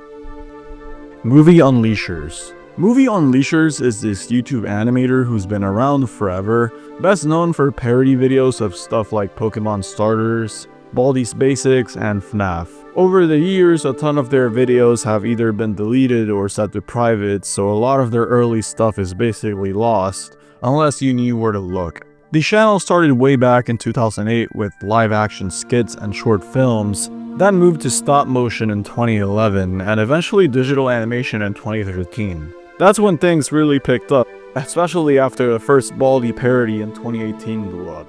But with that sudden popularity came the mass purge, tons of videos disappeared from the channel. Some of them are still floating around thanks to re-uploads on their Daily Motion or the Wayback Machine, but others are gone entirely. And the thing is, on Twitter, Movie Unleashers actually admitted they still have backups of around 100 videos that nobody's seen in years. They just haven't uploaded them anywhere yet, which has only fueled the lost media hype around their channels.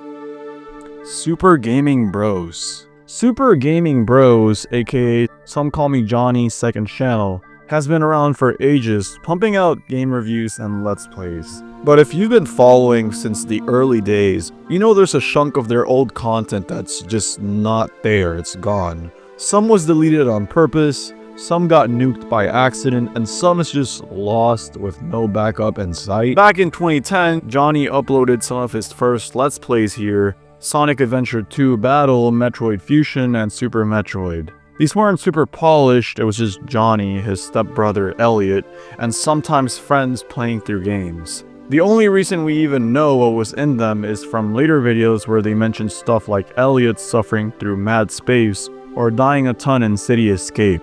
Johnny deleted them later, saying he wanted to make better quality LPs, and no footage has ever surfaced since. Even older than that was SGB Look Back 3D Sonic games from 2008. Where Johnny reviewed Sonic's 3D era by literally filming his TV with a camera. He ended up deleting all 3 parts in 2011 because his opinions changed, but a tiny 2-second clip from Sonic 06 still survives in the intro of one of his old Contra reviews, which is wild because that's literally the only footage left from the series. Then there's the infamous Super Mario Bros. Finale that got accidentally deleted while he was cleaning up old LPs. They ended up replaying it later using Super Mario All-Stars, but the original NES version is completely gone, and Johnny even said he doesn't even have the file anymore. Siamu Game was a Japanese YouTuber active from 2011 to 2014 who posted a little of everything: gameplay, snack and product reviews, karaoke, and family trip vlogs, with his Doraemon-like playthroughs pulling the most attention. His blunt, slightly cocky on-cam vibe, like, you know, him snapping at comments, doing weird karaoke dances, and oversharing just personal information, made him a target on Nico Nico, where users re-uploaded his clips to mock him. Nico Nico is basically like YouTube in Japan, I'm pretty sure. He mistook this spike in popularity for real fans, announced an in-person meetup, and nobody showed up. And what happened is the no-show video spread, then trolls catfished him and leaked chats, culminating in him being stood up at Namba Station on December 13, 2014, after which he deleted his uploads. A lot of videos still exist off-channel, but plenty are missing or only survive in fragments, since he split long games into many parts. And to make it worse, on September 4, 2018, Shogakukan issued a takedown on a ton of his Doraemon gameplay re-uploads, so what's left there is mostly cut or edited versions. Overall, the channel is partially lost, with many food, karaoke, and vlog pieces still findable via re-uploads, while a big chunk of the multi-part game series, especially Doraemon, is incomplete or gone. He resurfaced briefly in 2018 and 2019, and again in 2022, but hasn't matched his early output. So yeah, pretty tragic. The Tales of Super John. The Tales of Super John was a short-lived series of comedy skits made by John Jafari before, his JonTron fame, under the username The Onion King in the late 2000s. They were basically vlog-style bits where John exaggerated fictional events in a goofy, over-the-top story-telling style. After moving to his main JonTron channel, John set almost all of his old videos to private, including the 3 known Tales of Super John episodes. Interest in them really took off when the Gamer from Mars covered the topic in January 2016, showing brief clips he had saved from years earlier as an early Normal Boots forum member. He downloaded 2 episodes before they were pulled but never got the 3rd, which he remembered as John and a friend lip-syncing a 1940s-style song while using random objects as instruments. In September of 2017, VidMe user Harrison Hopper posted a 4-second clip of the first episode, claiming to have the full thing but not wanting to release it without John's permission. YouTuber Sexy Abraham, who knew Harrison Hopper, posted another 4-second segment that combined with the first to show the opening 8 seconds. After VidMe shut down in December 2017, Harrison Hopper's clip survived only through YouTube re-uploads. The big breakthrough came on December 21, 2020 when YouTuber Just Jargon revealed he had the first 2 episodes and uploaded them to his second channel and archive.org. He hasn't said exactly where he got them, later stating he signed an NDA with his source, but confirmed he doesn't have the 3rd episode. That one remains completely lost with no known footage besides the tiny fragments and the Gamer from Mars clips. Given JonTron's history of removing old work, the odds of an official re-upload are pretty slim, so the only realistic hope is someone from the old community still having a copy. The Wild Review deleted videos. The Wild Review is a small, kind of under-the-radar YouTube review channel Kyle's been running since 2015, kicking off with the SpongeBob movie's Sponge Out of the Water. Early on, it leaned heavy into skits and goofy nostalgia critic-style bits, sometimes even full storylines between reviews. But by season 4 to 6, Kyle dropped the format completely, partly after one episode got removed, which featured him acting overly childish in the intro. Most of the videos are still up, but a couple from 2015 to 2016 are completely gone. Working with Lemons is a YouTube channel best known for their real-life Disney and Broadway music video covers, boasting over 4 million subscribers. They also post behind-the-scenes clips, vlogs, and their talk show Lemon Reds. Since launching in 2014, at least 3 videos have been filmed and teased on the channel but never released, despite appearing in end cards for other uploads, meaning they were fully shot but shelved for unknown reasons. One is the Find a Way commentary recorded in 2015 after the original song video featuring Elsa from Frozen and Jack Frost.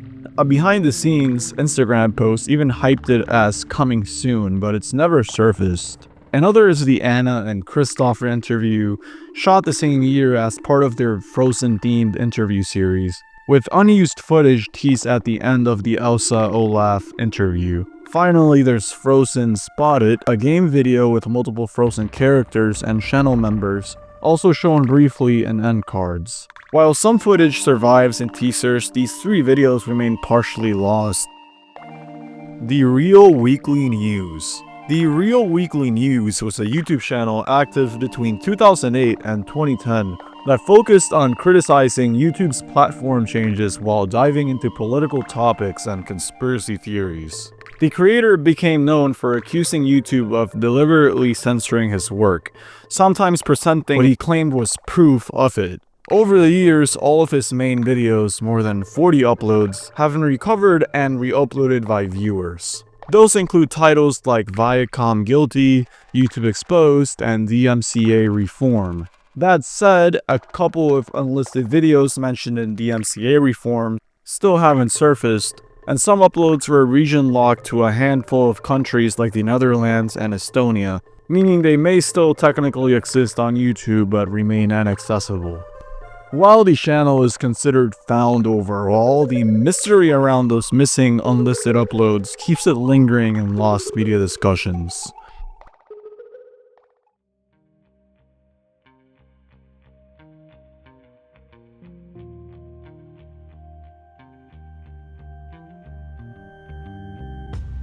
Albert's Stuff. Albert's Stuff was Albert's original YouTube channel from 2014 to 2017.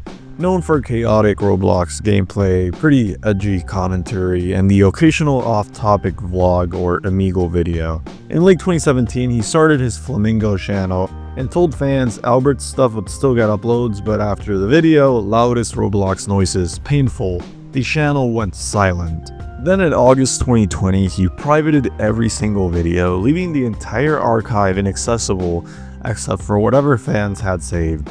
The deleted content covered several different eras, from his short-lived 2016 commentary phase, where he roasted internet drama in a Leafy is Here-inspired style, kind of, to random non-Roblox comedy experiments, to the Apocalypse Rising videos that really built his early audience. A lot of these videos were completely unhinged matches full of trolling, hacker encounters, and weird social experiments like the infamous Delative mod videos. There were also a handful of vlogs and illegal clips that captured his more unfiltered sense of humor. In total, there are at least 91 videos believed to be lost, with only a fraction recovered through re-uploads over the years.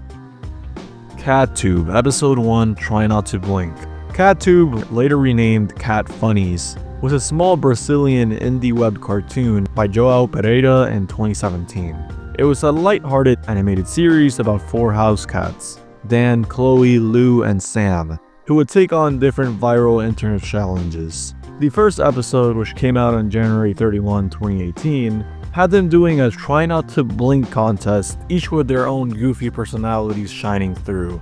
It didn't get a huge audience, but it had a small dedicated fanbase that liked its low-budget charm. Unfortunately, in early 2021, Joao's YouTube channel got hit during YouTube's stricter COPPA enforcement phase. Joao always maintained that there was nothing inappropriate in the short, but the video was removed anyways, and to make things worse, no one had backed it up to the Wayback Machine. For a while, the only surviving pieces were a rough work in progress clip uploaded to his second channel, plus some production stills he had shared on DeviantArt and Tumblr. In October 2022, Joao posted online asking if anyone had saved the full video, but no one came forward. Then in March 2025, out of nowhere, his original channel was restored and the episode was viewable again for the first time in over 4 years. So kind of a happy ending, I guess. Demetrius96. Demetrius96, better known as Shade, was a Sonic sprite animator who built a niche but dedicated following in the late 2000s. His videos, made from game sprites of Sonic, Shadow, Silver, and other characters, mixed slapstick humor with loosely structured story arcs. With early standouts like Sonic, Shadow, and Silver go to Japan, Amy moves in, and Attack of the Amy clones, hitting hundreds of thousands to over 1 million views. At his peak, his channel had racked up over 16 million views across 106 videos. In late 2011, he announced he was stepping away from video making to focus on college, leaving The Mercenary Part 1 as his final upload. The channel sat untouched until 2020, when YouTube began purging inactive accounts and Shade's channel was deleted in the sweep. About 30 of his videos survived through fan archives, a Demetrius96 marathon compilation, and uploads from the Sonic Sprite archive channel, but the majority, like 76 videos, remain missing. Some have been partially glimpsed in unrelated YouTube poops or old collab projects, and thanks to the Internet Archive and other sources, the complete list of all titles is known. Still, most of the original files are gone, leaving big gaps in series like Clash of the Titans, the Switch, Origins, and the Hedgehog Wargames special. Without a personal archive from Shade himself, the missing pieces of his Sonic sprite legacy might stay scattered forever, which is kinda sad, because these videos did look fun. Flexgerda. Flexgerda was a Swedish YouTuber active from 2006, who became an early figure in the Super Mario 64 bloopers scene and one of the first wave of Roblox content creators. His work ranged from elaborate Roblox blooper skits to stupid death tunes animations and other odd experiments, often leaning into the kind of absurd humor that thrived on early YouTube. By 2007 and 2008, he was deeply embedded in the Roblox community, making shorts, glitch showcases, and collaborations with other creators. But his Roblox account was banned in October 2008 over inappropriate models he had made years earlier. And not long after, he began deleting or letting much of his miscellaneous content disappear. While his core blooper series survived in part, a huge portion of his output, from like short gag videos like Roblox Blooper Shorty 4 Flexgerda vs Cutman, to more personal videos like My Real Voice, is now lost. Some pieces have trickled back through re-uploads, archived copies, or even footage embedded in unrelated projects.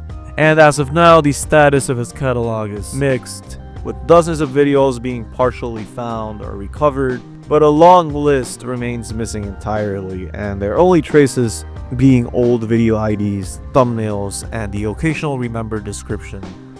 GovHD private videos. GovHD used to be this French-Russian YouTuber who built his whole brand on breaking down food products, why some brands blow up, why others flop, and running these goofy blind taste tests between competing drinks and snacks. Then around 2020, he nuked the entire library of food videos and flipped the channel into a Russia-focused history politics thing.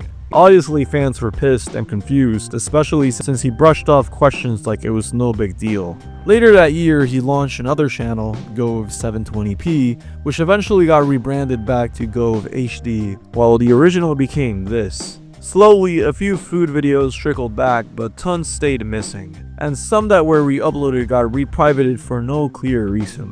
Then in 2022, after Russia invaded Ukraine, he went dark for months, leading to speculation about his safety. When he finally reappeared, it was with a now deleted video talking about the war. And ironically, he gutted most of the videos on the new channel too, leaving basically just a series on the fall of the USSR. The lost video list is long, everything from the Red Bull method to a taste test of discount versus premium ships. And some have been found through mirrors or re-uploads, but most of the deep cut ones like the XXL canned sausage from Aldi or LIDL's Monster Energy knockoff are still gone. Even his live streams have mostly vanished, with barely any scraps surviving. The weird part is the guy clearly still has copies of his stuff, but he just refuses to release most of it, and no one outside his inner circle knows why. It's like he built a whole archive of food content just to lock it in a vault and move on.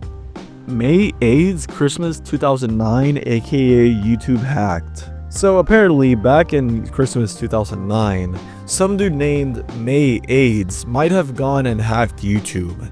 Yeah, the name already screams massive troll. Basically, a bunch of YouTubers woke up to find their YouTube thumbnails replaced with weird crap like anime girls and this Piano Shan character. And of course, Piano Shan just happened to be May 8's profile picture at the time, you know, very subtle. People swear there was a video called YouTube Hacked where he straight up showed himself pulling it off. Problem is, nobody's seen it since. There's a title buried in some old 2009 to 2010 YouTube database. If it ever existed, May probably deleted it because why leave evidence when you can keep trolling from the shadows? Basically, it's one of those internet mysteries where you can't tell if the guy was actually a genius hacker or just a cringe bag taking credit for chaos he didn't cause. Either way, it's peak 2009 YouTube energy, but yeah, this is unconfirmed lost media, so pretty cool. A message from Mike and Melissa.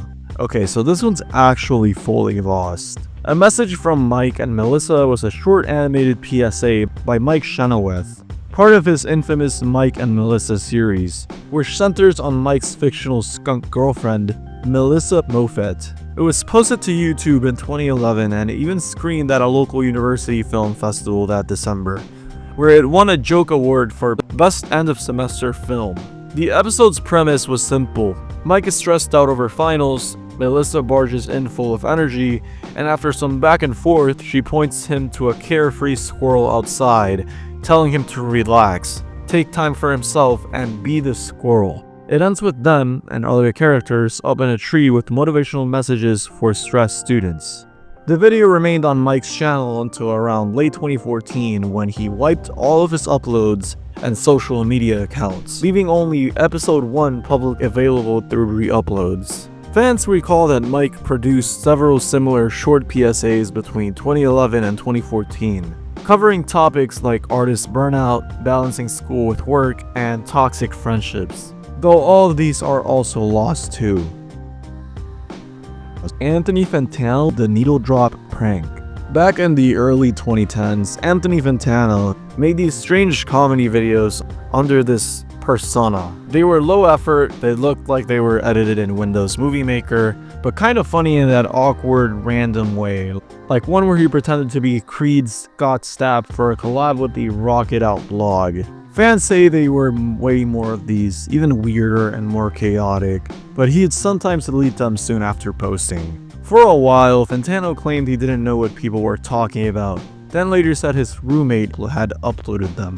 Whether that's true or just him playing it off, most of these videos are now gone, with only a few like the Scott Stapp one and his MIA Born Free review still floating around online. Unless someone has old downloads saved, the rest are basically lost media. The needle drop. So the guy we just talked about, Anthony Fantano, best known as the needle drop, has actually had a big chunk of his earliest YouTube uploads wiped from the platform. And not just a few forgotten track reviews. We're talking around 160 missing videos from 2009 to 2010, based on old Wayback Machine snapshots of his channel. A lot of these vanished after possible copyright issues, hitting reviews of artists like Animal Collective, Fever Ray, and Sun O.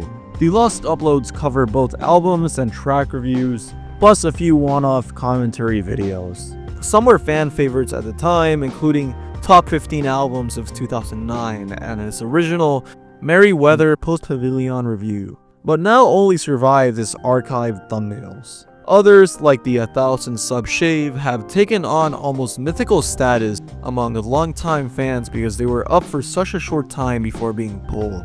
Fantano has said outright that he no longer has many of these files, so unless a viewer saved them back in the day, they're probably gone for good.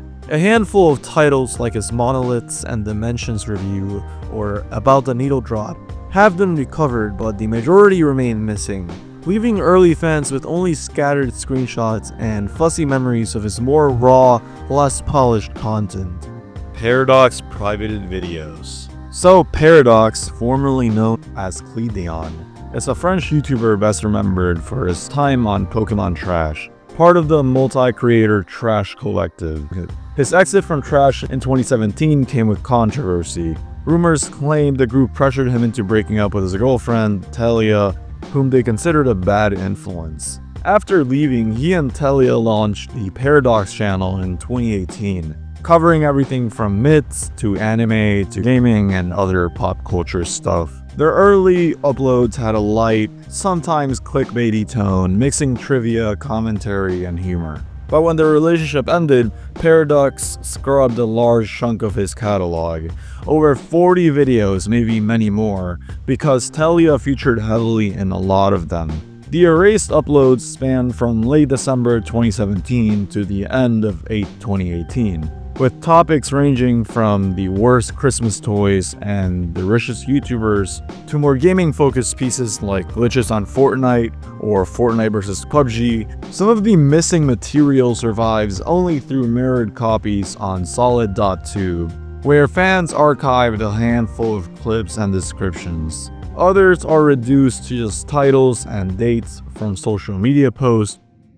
Rob and Jack? Alright, so I think this is supposed to say Rob and Jake. Rob and Jake were a Canadian father and son team who, starting in early 2007, carved out a niche as some of the first YouTubers making Lego SpongeBob stop-motion animations. Their stuff stood out: slower pacing, laid-back vibe, custom soundtracks, and they were even ahead of the curve on animating Lego mouths and eyes digitally in Photoshop. They pumped out hits, with several videos cracking hundreds of thousands or even millions of views. As time went on, uploads slowed. After a few long breaks, they quietly stopped in 2013, closing things out with LEGO Star Wars shorts. The real loss for fans is their early work.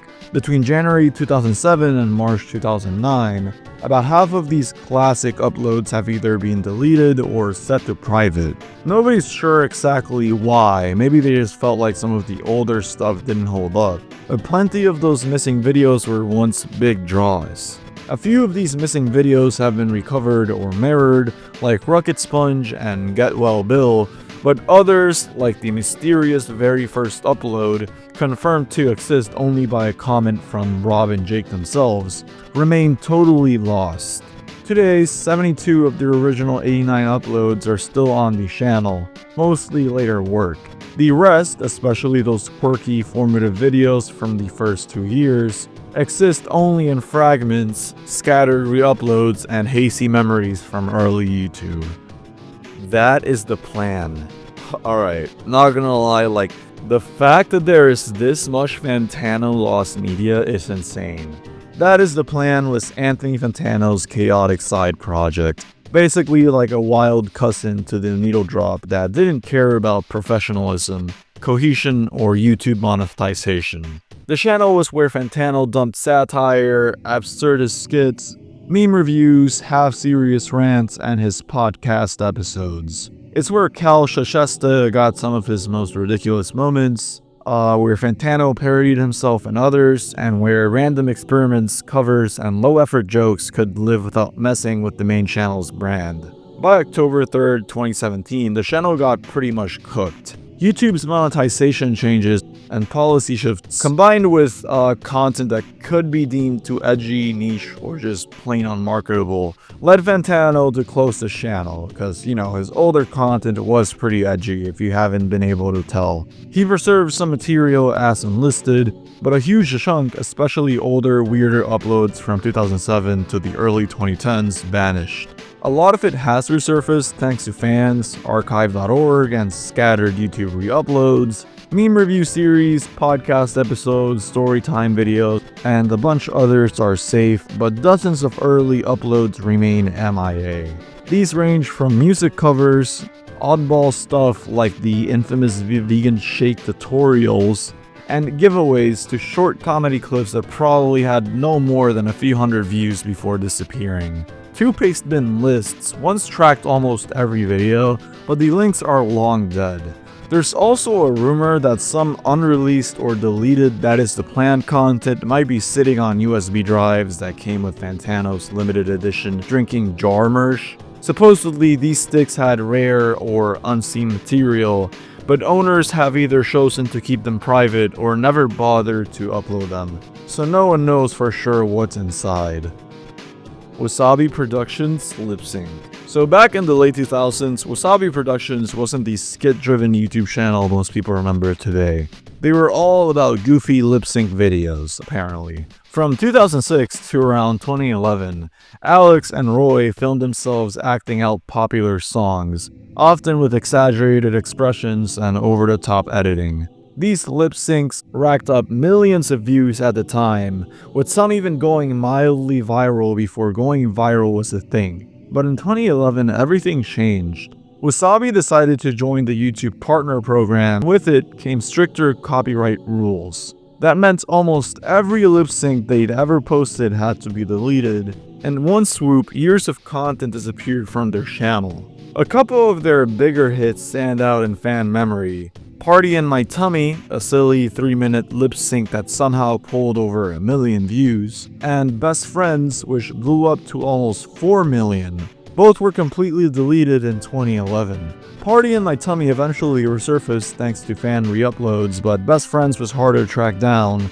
until someone dug up an archived copy on the Wayback Machine. Since then, the lost media community has been working to find the rest, and so far, 51 deleted Wasabi lip sync videos have been recovered, but not all are back in full, so some are only known from short clips, like fragments hidden in later videos such as Bumblebee. First time vape shop visit. Back in 2016, Scott DeWash did this random vlog where he went to a vape shop for the first time. The full version was on YouTube, but he also made a special cut for Twitter, because back then, Twitter only let you upload super short videos. This Twitter cut was basically the same thing but trimmed down and slightly re-edited to hit that time limit. It was uploaded to his old Scott Stash account in October 2016, but at some point it got set to private and pretty much vanished. The only proof it existed were a few screenshots people had saved. Then in June 2024, copies from the Tech Robos archives popped up, eventually making their way to Buddy Eepster, who put it on the Internet Archive for everyone to see. It's nothing drastically different from the full version, but it's one of those small, weird bits of Scott content that people thought was gone forever, so fans were pretty hyped to finally have it back. Shameful Sequels. Shameful Sequels was a long-running YouTube Blips review series by Mike Javons. Best known from channel Awesome, where he'd pick apart bad movie sequels and explain why they were so awful. It started in 2009 and somehow kept going for 9 years, until 2018. The show covered everything from random direct to to DVD cash grabs like Air Buddies, to baffling Hollywood misfires like Catwoman and Mall Cop 2. Most of the early episodes were only uploaded to Blip, which was fine, until Blip got bought by Maker Studios and shut down in 2015. Tons of videos by Mike and other creators disappeared overnight. Mike even tweeted at the time telling people to download the episodes while they could, since he didn't know how many people would make it to YouTube. Fans scrambled to save what they could, but a bunch were still considered lost for years. Slowly, the community pieced them back together, finding old downloads, grabbing them from hard drives, and even digging up weird subtitled versions from foreign sites. By 2022, the full series, plus its spin-offs, had been completely found and re-uploaded. Even the bloopers and commentaries are preserved now. It's one of the few cases where a huge chunk of Blip lost media got fully recovered, so fans of bad movies and old internet reviews can still binge it all today. Silent Rob Power Punch 2. Silent Rob, aka Leisure Suit Gaming, was one of those early YouTube reviewers from the late 2000s who just didn't care about keeping it family friendly. His videos were a mix of over-the-top rants, swearing every other sentence, and ridiculous analogies that somehow made his game reviews way more entertaining. He had a solid fanbase between 2008 and 2010, but his channel also got nuked more than once because YouTube wasn't exactly into his brand of crude content. When one of his accounts got wiped, a lot of his old videos almost vanished completely. Luckily, a fan named Sean D1 managed to save and re-upload most of them pretty quickly, but two big ones were still missing: his review of American Gladiators on NES, and the infamous Power Punch 2 review. The American Gladiators one eventually turned up around 2012 when Rob was on a backup channel, but Power Punch 2 stayed lost for years. Fans remembered it especially for this absurd moment where Rob described the character as a Green Dawn cherry banging his head off a desk during one of the fights, exactly the kind of weird, angry imagery he was known for. Then, on October 25th, 2019, YouTube user JDW is here finally brought it back after someone asked about it on Silent Rob's fan page. Now it's back online for people to watch, crude jokes and all, just like it was in 2010. The Mean Kitty Broken Cats, the web series. Alright, so this one is kinda funny more than anything, but still weird enough to be on here. The Mean Kitty is the YouTube channel of Corey Williams. You might know him as Mr. Safety. And it's all about his two cats, Sparta and Loki. Back in 2007, he blew up with the Mean Kitty song, aka Hey Little Sparta, which basically put him and his cats on the internet map. Years later, he started this little web series on the channel called Broken Cats. The first two episodes went up just a week apart, but then things get odd.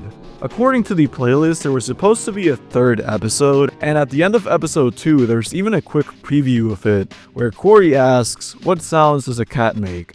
And Loki responds with this weird frog-like noise before Corey trips over Sparta. Here's the thing, that third episode, it's just gone, never uploaded.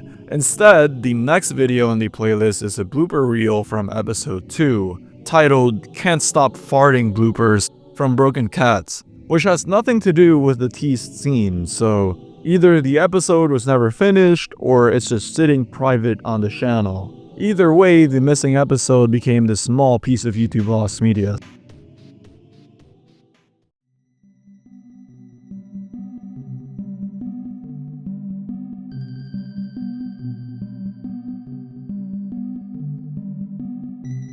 Bifa 2001. Hermitcraft is this big invite-only Minecraft server where a bunch of YouTubers called hermits all play survival together in the same world. They build massive bases, run in-game shops, pull off crazy redstone projects, and sometimes even do roleplay storylines. Every player records their own perspective, so if you follow multiple hermits, you can see the same events play out in different ways. It's been running since 2012, and over time, there's been a lot of member changes. Some hermits stick around for years, and others just for a season or two.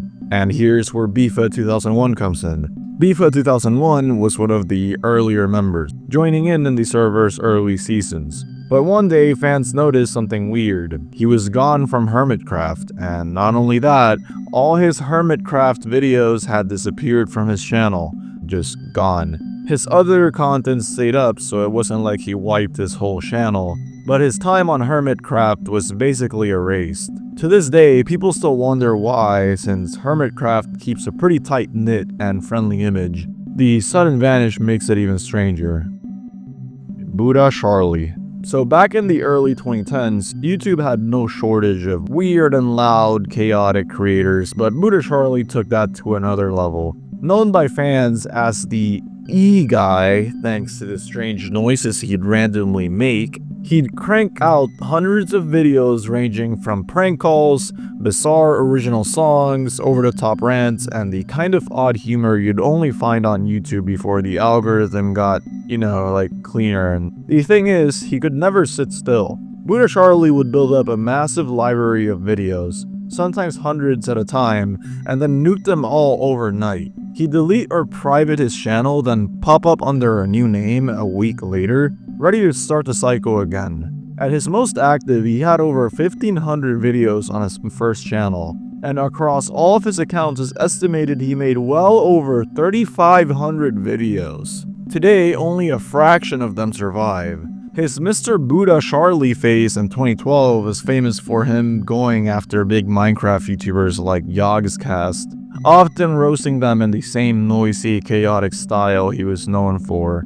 Then there was Crazy Buddha Charlie, where he toned it down a little and actually covered news stories, but even that channel was gone in a few months. Fans try to save what they could, but most of his pre-2014 uploads are just gone, either wiped by him or taken down elsewhere. If you want to go looking, there's a playlist floating around with some of the recovered stuff, but be warned, it is like YouTube Wild West era stuff, so yeah. C. Boyardee. So Chef Boyardee, not the pasta guy, Eric Shoemaker to be exact. He was one of those early YouTube weirdos who made super surreal, kind of disturbing, kind of hilarious animations. If you were around in the early 2010s and had any taste for bizarre humor, you probably saw Dilbert 2 or Dilbert 3. They were Yankee parodies of the comic strip that made absolutely no sense, but had this oddly chill soundtrack. C. Boyardee didn't just do Dilbert though, he cranked out a bunch of random insane shorts. The Football Kid, Ghostly Return, Oldest Trick in the Book, stuff that looked like it was animated in MS Paint, but honestly, it did look like it had some effort. He was one of those guys where you couldn't tell if he was making genius art or just trolling, and that was kind of the whole point. Then in 2013, he made all of his videos private for reasons? Maybe embarrassment, maybe just burnout. It's not really known why. Fans scrambled to re-upload everything, but the channel itself got nuked in 2014. The supposed final straw was this video called Remove Kebab Tupac's Serbia. Now, if you know the whole Remove Kebab meme, it's originally from this 90s Serbian propaganda clip. It's absurd on its face, but with some pretty dark real-life context. C. Boyardee's take was probably just surreal nonsense, like the rest of his stuff, but YouTube doesn't really care about nuance, so down went the channel, and yeah, over the years, most of his catalog has been rescued, but there are still some lost ones floating around the myth. Titles like Double Penetrating Dong and Koosh of the Ape that sound exactly like something he'd upload, yeah. Basically, C. Boyardee was one of those internet legends who disappeared way too fast, and now his work scattered across sketchy re-upload channels. Feldup Private Creepypasta Videos. So Feldup, he's a French guy, mostly known these days for his creepy ambient music and spooky videos. But back in the mid-2010s, he was cranking out a lot of creepypasta readings and short horror videos. Think classic YouTube creepypasta era, where everyone was doing haunted gaming stories, urban legends, and spooky list videos. His stuff wasn't bad, but a few years later he decided, nah, it's all too old and cringe, and made almost the entire catalog private. Most of it's been found thanks to dedicated fans and Wayback Machine digging. Then there's this whole other lost series Custard Noir, which was his Slenderman thing. He didn't just private those, he said he deleted them off of his hard drives too. We know the titles of a few episodes because people dug them up from his old Google Plus archive, but the actual videos are just gone. What's funny is the community around Filled Up's Lust stuff is very much alive. You got people in the comments being like, I actually have the missing ones, DM me on Discord, while others are just swapping weird Iceberg theories. Some of the lost ones may still exist as unlisted videos floating around on old re-upload accounts. Basically, he's still active, still making stuff, but if you want to see the old creepypasta era Filled Up, you've gotta go like scavenger hunting, so yeah. Clement's WrestleGamia. So back in 2012, Clement Yates64 decided to try something different. He made this whole series called Clement's WrestleGamia, where he just dove into wrestling video games. It wasn't just gameplay either, he spliced in clips from actual wrestling shows, so it felt more like a goofy mix of review history and just him nerding out about wrestling. There were 11 videos total, each one focusing on different games or moments. But then in 2014, WWE had to go and ruin the party. They copyright claimed a couple episodes, part 5 got the axe first, and apparently Clement just deleted the rest himself. Not long after, the rest of the series disappeared too. The exact timeline's a little fussy, but by 2015, all of WrestleGamia was gone from his channel. From what he said online, Clement still has at least 3 episodes sitting on a hard drive somewhere, but he's never re-uploaded them, so basically 11 videos, all from 2012, and they are all gone because of WWE. Grocery Bag Dough TTV. Okay, so back in the late 2000s, Mars Argo, which was a musical group, back when they were still calling their YouTube channel Grocery Bag Dough TTV, were putting out these satirical, weirdly charming videos that poked fun at pop culture. Sometimes it was sketches, sometimes music, sometimes just random type content. Between 2009 and 2015, they uploaded a ton of stuff, from blogs and parody episodes to actual music videos and live performances. The thing is, after the band split, almost all that early content just vanished. Whole playlists were gutted, videos were set to private, and others were just outright deleted. Some of them we still have, like our first video, but a bunch are completely gone, with only thumbnails, screenshots, or tiny clips surviving. There's also a lot of weird edge cases where the video technically exists but only in fragments, like Digital Imperialists or the unreleased Blu-ray player skit, which people only know from a few clips floating around. It's not just comedy videos either, even their music catalog has holes. One official video, Memories Fade, is still missing entirely aside from a couple images. There's also unreleased remixes, and this mysterious documentary where part 1 is totally gone, and part 3 is only partially found. Fans have managed to save a good chunk through re-uploads, Wayback Machine captures, and random people who had them downloaded.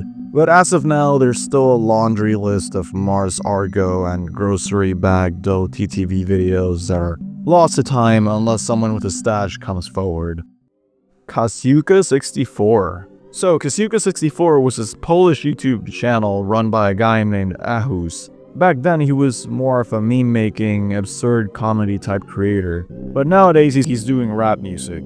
His videos were very mid-2010s YouTube Poland, meaning a mix of like parody skits, cheap song covers, random commentary, and toy unboxings, but all done with his super deadpan, borderline depressed persona. He also hung out with a group called Meme Familia, who were basically the kings of ironic shitposting on Polish YouTube around 2016. The channel's most infamous thing was a video about a Kickstarter product called Upcap, basically a bottle cap that squirts flavor into water. In the ad, someone said, "Good orange," and for whatever reason, the line just caught fire. It became a huge in-joke on his channel, blew up into a wider meme, got spammed to death by other creators. Brands tried to hijack it, it even got a TV reference, and then it died as quickly as it blew up. By mid-2017, Ahu stopped posting and shifted to music full-time. A few months later, he started nuking the channel's content. Out of 150k subs and 13 million views, Only 6 videos survived the purge. Fans have managed to re-upload a lot of the lost stuff, but some videos are still missing entirely, including things like his cover of this song, It's Time to Stop, which is like his Harambe tribute, and some other weirdly specific titles like Motivational Speech Ahus.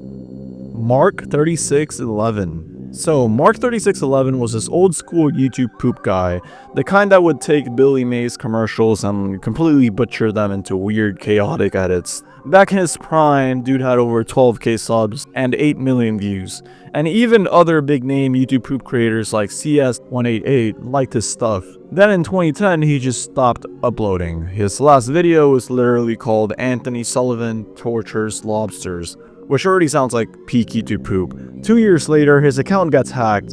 At first, the hacker tried pretending to be him and uploaded other people's YouTube poops. But then it got weird. They wiped the channel, changed the name, and started uploading Minecraft and Call of Duty gameplay. So yeah, Mark came back in 2014 with a new channel called Mark3611, and started uploading again, but in 2015, YouTube nuked it for spam, gaming, misleading content, which is such a vague YouTube thing to say. Then in 2017, he popped up again as Marky3611 and re-uploaded most of the lost stuff, along with some new YouTube poops. Thankfully, fans saved everything from his first channel, but his second one wasn't so lucky. Some videos are still gone. There's also one infamous missing video with the very subtle title, The Tape That Got Hulk Hogan Fired from WWE. Net Nobody. So this one's about Adam Dahlberg, aka Sky Does Minecraft, during his short-lived rebrand as Net Nobody. Back in May 2017, he decided to pivot from Minecraft content to music and dropped a batch of songs on SoundCloud under the name Nobody. The first wave included Psycho Society, Sounds, MC Millionaire, Drink, and Untitled, followed a day later by Gum Girl and Insomniac. A couple weeks later, he added Drowning. These were more like demos to show what he could do musically before leaving Minecraft behind. Not long after release, the cleanup started. Gum Girl vanished first in June 2017, then Untitled and Insomniac in early July. At the time, all of his music was produced by Jason Probst, or True MU, an old collaborator, but on January 1, 2018, Adam wiped almost every track Jason had worked on, apparently due to a personal falling out involving accusations about his then-girlfriend. The only Jason-produced track to survive for a while was Drowning, but even that eventually disappeared. Adam has never seemed interested in restoring these songs. While a lot of these deleted tracks were saved and re-uploaded by fans, Gum Girl, Untitled, and Insomniac were totally lost for a while. Gum Girl was first brought back in 2018 by a fan, and Adam himself later unprivated it in 2020, calling it too funny to keep hidden. Untitled and Insomniac stayed missing until some detective work in 2021. Fans spotted them faintly playing in the background of old unlisted live streams. Then someone came forward with the full high-quality files and uploaded them. Now, all 3 lost songs are fully found, but the removal history and the personal drama around them gave them a kind of mythical lost media status for a few years.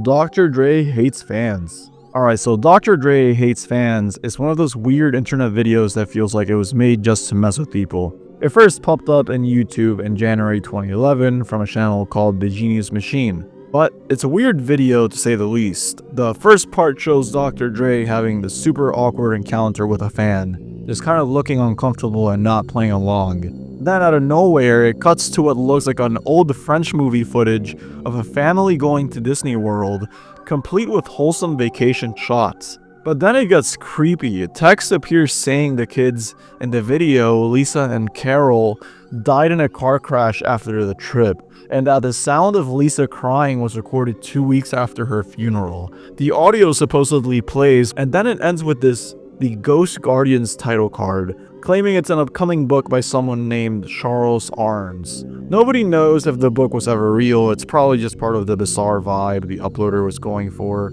For years, the video floated around, got shared on Reddit and hip-hop forums, and became kind of a niche meme. Then in 2021, the Genius Machine deleted it, saying the powers that be told him to take it down, and that he didn't even have a copy anymore. For a while, only the Dr. Dre clip survived thanks to a re-upload, but in April 2024, someone finally found the second half hiding in another one of the uploader's videos on an archived site. They stitched it together, so now the full thing is out there again, just as weird as people remembered.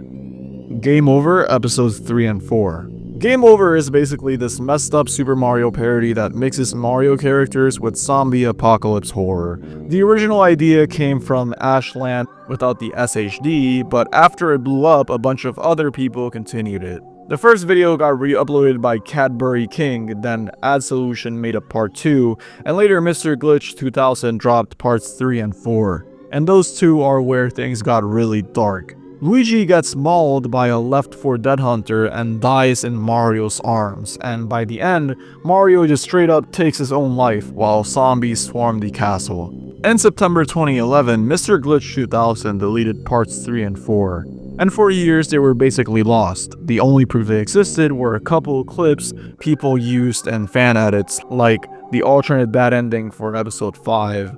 Then in December 2017, a YouTuber named Poliak came out of nowhere with both missing episodes they found on an old hard drive. So now the whole thing's back online, and yeah, it's really weird, and I mean, we are near the bottom of the iceberg, so expect more weird stuff coming up. It gets really dark from here.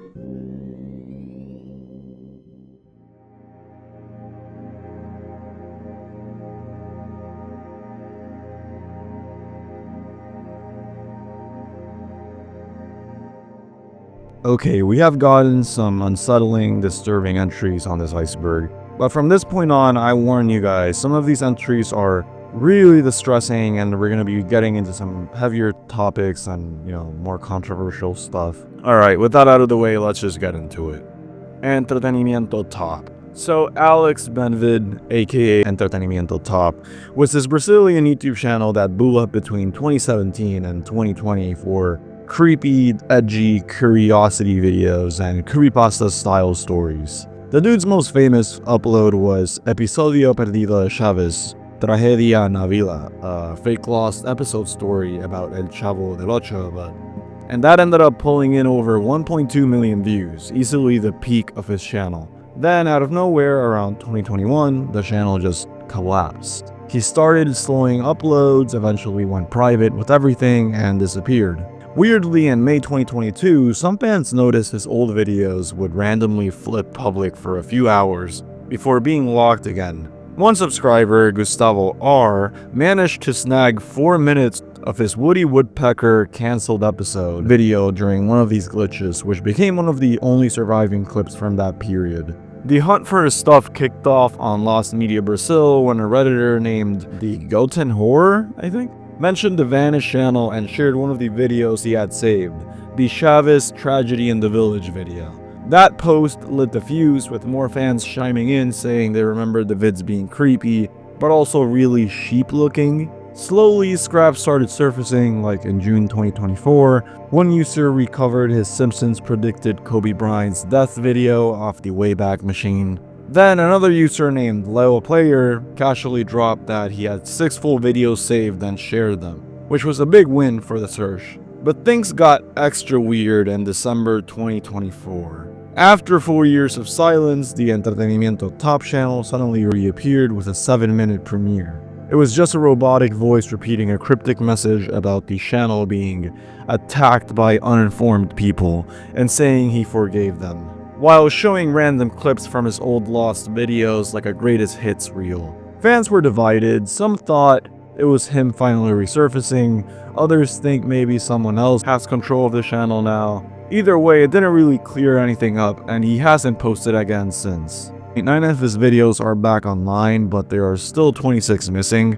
Stuff like bizarre Mickey Mouse suicide video. Aisha McGowan. So this one's a pretty heavy case. Aisha McGowan was a small vlogging YouTuber active from 2007 to 2009. Her channel was mostly dance routines, comedy skits, just that classic early YouTube vibe when people were experimenting with whatever came to mind. She uploaded her first video in late 2007 and kept posting regularly until 2009. But then things take a really dark turn. Around that time, a man named Anthony Powell was doing hateful rants online, especially targeting black women. Because of that, Aisha started receiving a lot of nasty comments on her channel. A week before her death, on April 6, 2009, she even uploaded a video directly addressing her haters. And then on April 13, 2009, Anthony Powell murdered Aisha McGowan with a shotgun at Henry Ford Community College before turning the weapon on himself. It's one of those tragic intersections between YouTube and real-life violence that left the community in shock. Now, when it comes to her videos, they stuck around on YouTube for a while, unlike with Tony48219, which was the YouTube channel of the guy that shot her. But in 2021, her channel was hacked and eventually terminated, which caused almost everything to vanish. Only 3 videos have resurfaced so far, re-uploaded by an archive user named 101 Clover. Bruno Powerusnik removed videos. Bruno Powerusnik was a British YouTuber who mostly uploaded weird, comedic videos between 2008 and 2013. Back when he was posting, he wasn't really that big, but years later, one of his videos called Objects That Have Shoved Up My Arse, blew up online and made people dig back into his old stuff. The problem is, Bruno had multiple channels and they all eventually got deleted, so no one really knows exactly how many videos he uploaded in total. A lot of what we have today only exists because random users re-uploaded them. For example, people like Sell to Rent, Free Bruno Powerusnik, and Stunley Andwin saved and reposted a bunch of his videos, especially once the Ars video went viral. He was still making content as late as of 2013, since he uploaded a video celebrating Margaret Thatcher's death in April of that year. But after that, his channel got deleted and he basically disappeared from YouTube. From 2014 to 2018, nothing related to him showed up, which makes it seem like his 2013 account deletion was the end of his YouTube career. Even though he's gone, his videos are still being found every once in a while. The most recent recovery was a video called "The Website housepricecrash.co.uk is responsible," which got re-uploaded in April 2024. Free Bruno Powerusnik has even said he's sitting on more unreleased videos, so it's possible more, lost videos will turn up. Sadly, it was revealed that Bruno Powerusnik passed away on March 9, 2023 at the age of 60. The news of his death didn't even come out until 2 years later in March 2025. Dan P. Lyons. Okay, so this next one is about an animator dude called Dan P. Lyons. He had Go Animate style cartoons.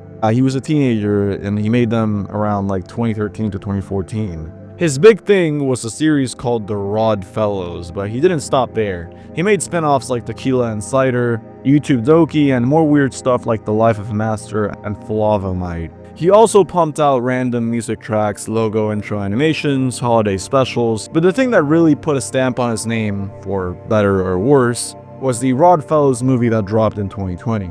It was ambitious, sure, but people immediately started roasting it because it felt unfinished. Had too many filler scenes, ripped off characters, and yeah, some of the content leaned into fetishy stuff that freaked people out. Fast forward to 2023, Dan basically locked everything down. His YouTube channel got set to private and most of the stuff disappeared. Now what remains is a scattered mess. Some early Rod Fellows episodes can still be found through re-uploads, but a ton of these spin-offs, logo bits, music tracks, and those Doki episodes, yeah, those are mostly gone. The more controversial ones, like episodes with questionable undertones, are mostly lost unless someone backed them up. Fun Video TV deleted videos. So this one's about Fun Video TV, a German channel that popped up back in 2010. The guy behind it is known as Sully B, and his whole thing was making these weird but kinda charming 3D animations. Mostly Angry Birds stuff, which was super popular at the time. If you were on YouTube in the early 2010s, you probably stumbled on one of his videos without even realizing it, since they used to get passed around a lot. But here's where it gets interesting. Not all of his videos were just lighthearted game parodies. Fun Video TV actually had a ton of other random animations. Some of them really goofy, some of them kinda edgy, even NSFW at times.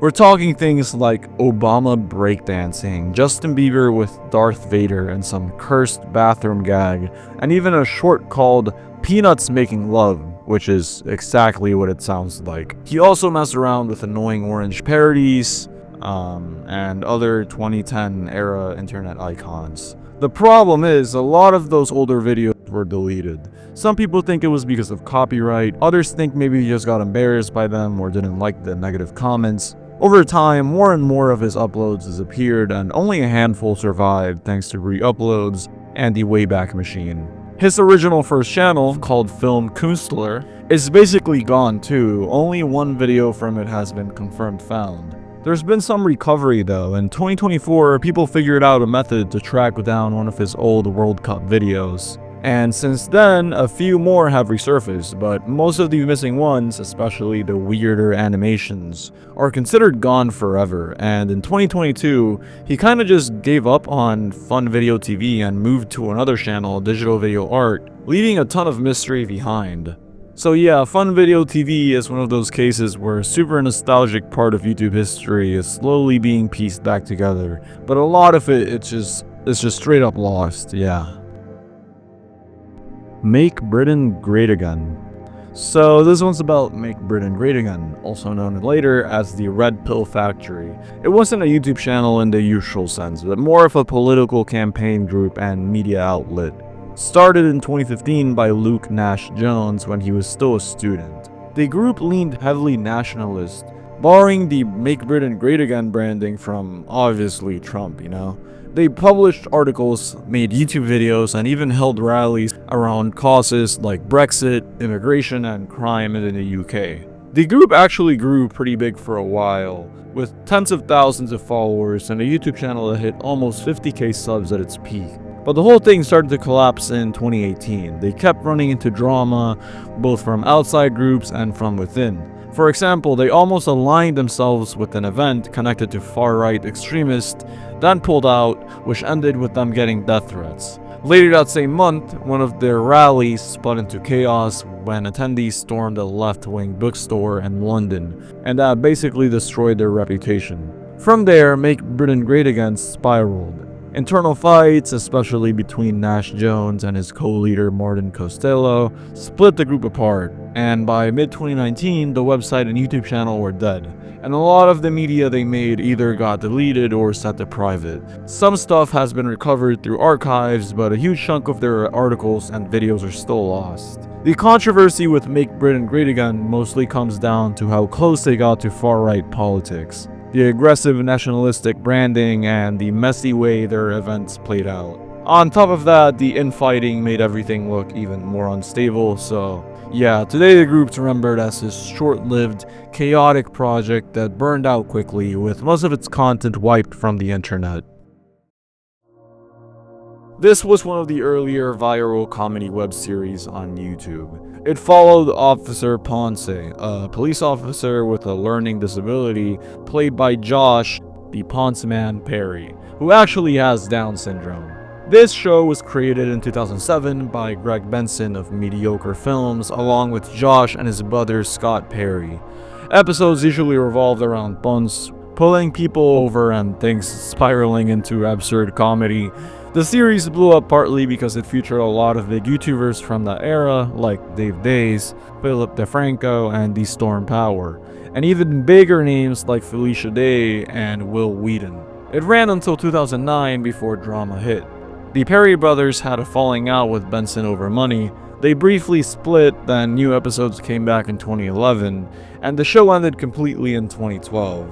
Altogether, it racked up tens of millions of views. Now the controversy here is obvious. The name itself, that policeman, drew a lot of backlash. Some people thought it was offensive and exploitative, even though Josh himself co-created it and said he was proud of it. The creators defended it as comedy with heart, but the title alone kept it polarizing. As for the lost media part, most of the episodes have been re-uploaded by fans, but there were a few missing for years, like Donuts and Lesbian Bikini Wrestling, which were DVD exclusives or taken down early.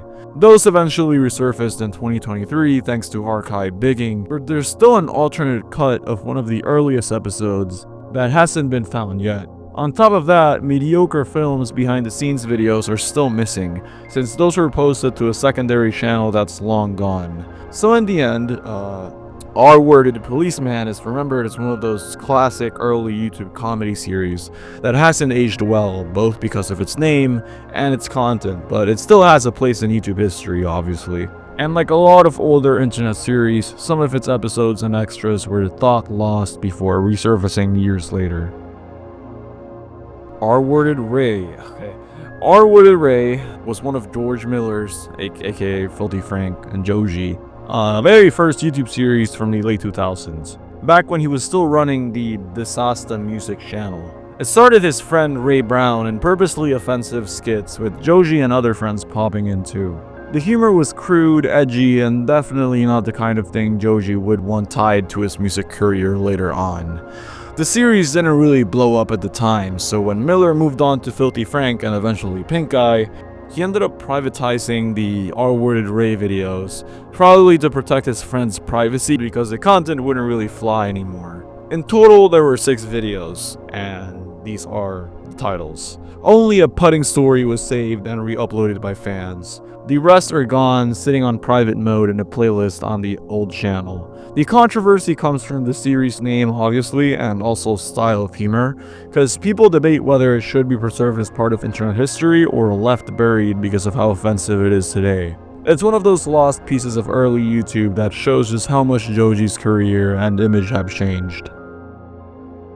So, Silva Gunner is one of those channels that's basically internet legend at this point. On the surface, it looks like just another YouTube account uploading video game music OSTs. But the whole joke is that they're not normal at all. Instead of straight tracks, they're remixes, mashups, or just completely bizarre edits that trick you at first. Over the years, tons of these uploads have been removed for different reasons. Some because of copyright, some because they went too far with the jokes, and some that were just weird, to say the least. Back in 2016, the original Gilva Sunner channel even got taken down, and not every rip made it over when they relaunched. On top of that, there were the infamous 9/11 rips, where they spammed uploads making dark jokes on the anniversary of the attacks. Unsurprisingly, those all got nuked pretty fast. Then there's the Green de la Bean stuff, basically a meme where a crappy 3D green bean shows up with ear-destroying trap music. A lot of these are gone now because viewers kept mass reporting them, and some removals were just plain bizarre, like an Ashley song OST from WarioWare that was pulled because of a bad joke that came off creepier than intended, or even rips that included not safe for work audio layered over game music. While most of these have been saved by the community, there's still a pile of Silva videos that are either lost, edited beyond recognition, or just floating around on private archives. It's one of those cases where a ton of the content is preserved, but there will probably always be a few missing pieces. Ang Totung Narcolist. Next up, we've got something way different from just goofy YouTube skits or music rips. The Totung Narcolist.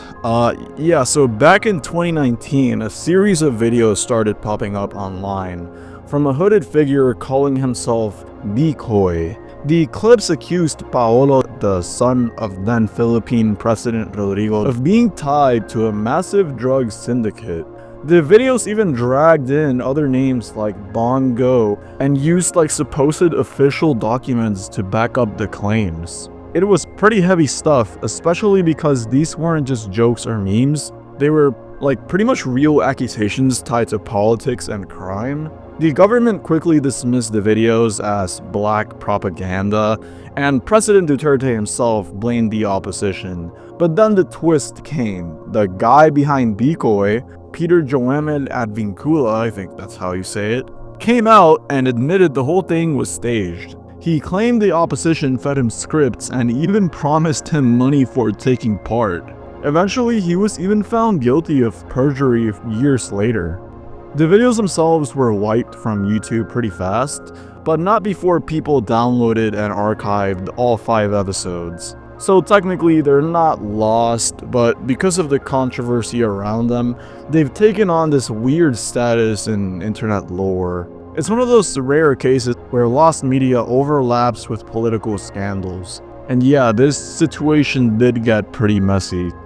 Cultaholic. Now, here's one from the wrestling side of YouTube, Cultaholic.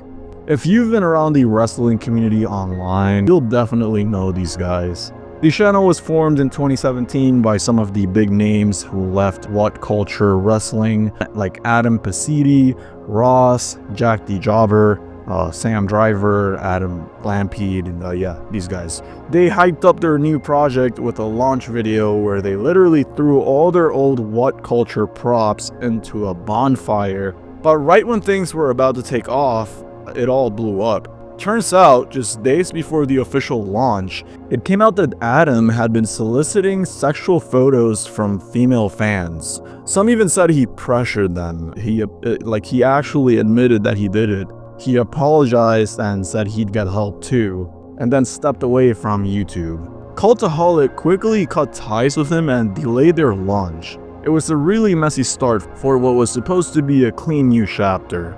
Because of all that, the original Bonfire debut video was made private by the channel and stayed that way for years. For a long time, only a few screenshots survived online, but in 2021, someone dug it up through an old archive and the full video was re-uploaded to the Internet Archive, so it's technically found now. So yeah, pretty weird stuff. The Filthy Frank Show. So everyone knows Filthy Frank, George Miller's insane, chaotic YouTube series that ran through the early 2010s before he moved on to music as Joji. What people don't always realize though is just how much of that show has been wiped or hidden over the years. Back in 2011 and 2012 on his original channel, Disaster Music, he made dozens of off-color skits. Stuff like Phone Call to Sesame Street, I Hate Justin Bieber, Asians and Raisins, and a bunch more. I mean, according to IMDb, there were at least 60 episodes from that era, but more than half of them eventually got deleted or privatized. A lot weren't mirrored at the time, so fans had to dig through old clips, re-uploads, or even source filmmaker recreations to prove they existed.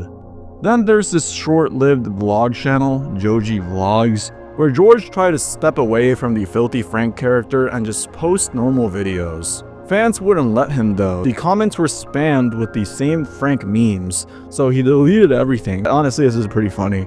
Luckily, people archived the vlogs on the Internet Archive, but George himself didn't want them re-uploaded to YouTube, which I guess kinda makes sense. Some of the more famous lost uploads include Filthy Frank Exposes Himself, where he broke character and talked about his health and the future of the show, and the original debut of Shin Shin, which got replaced with a new version days later.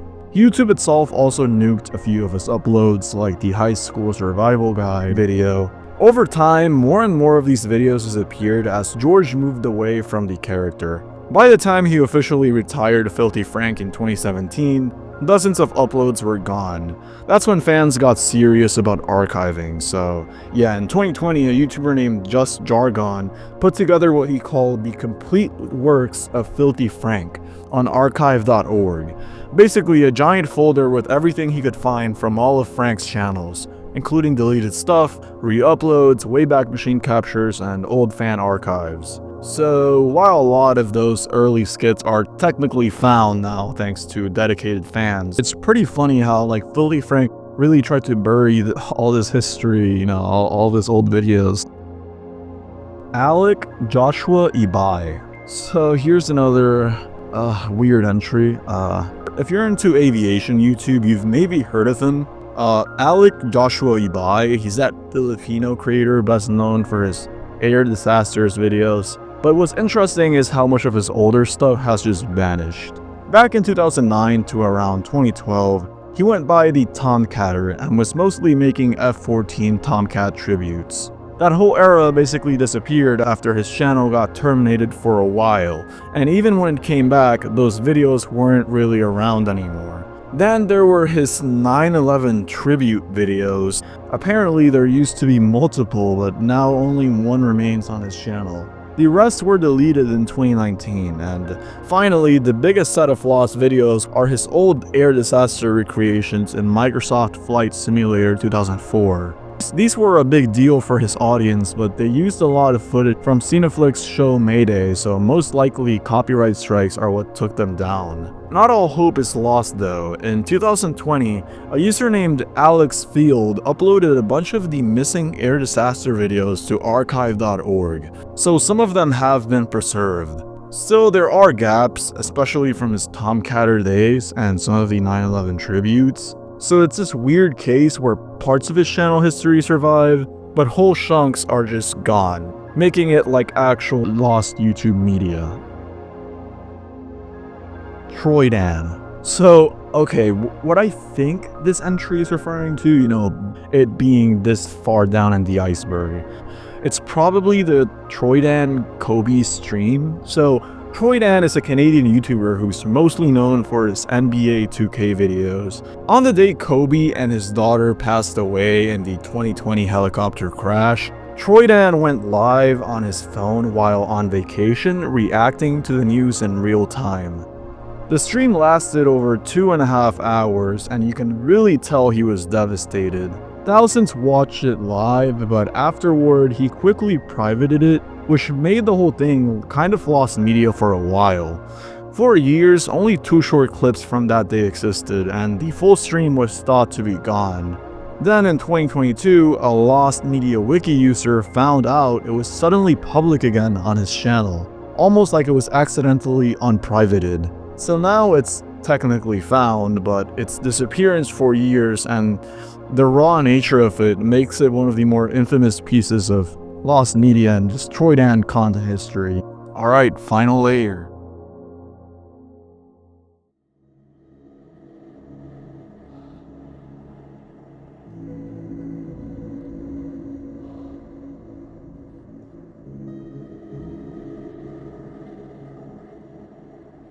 Tony48219. So, we already talked about this. I don't want to give this that much attention, but I mean, we have to talk about it. So, back in YouTube's early debate scene, there was a small but infamous creator named Anthony Powell, better known as Tony48219. He mostly uploaded angry rants about atheists, evolution, and even like black women and stuff like that, which made him controversial in the community, obviously.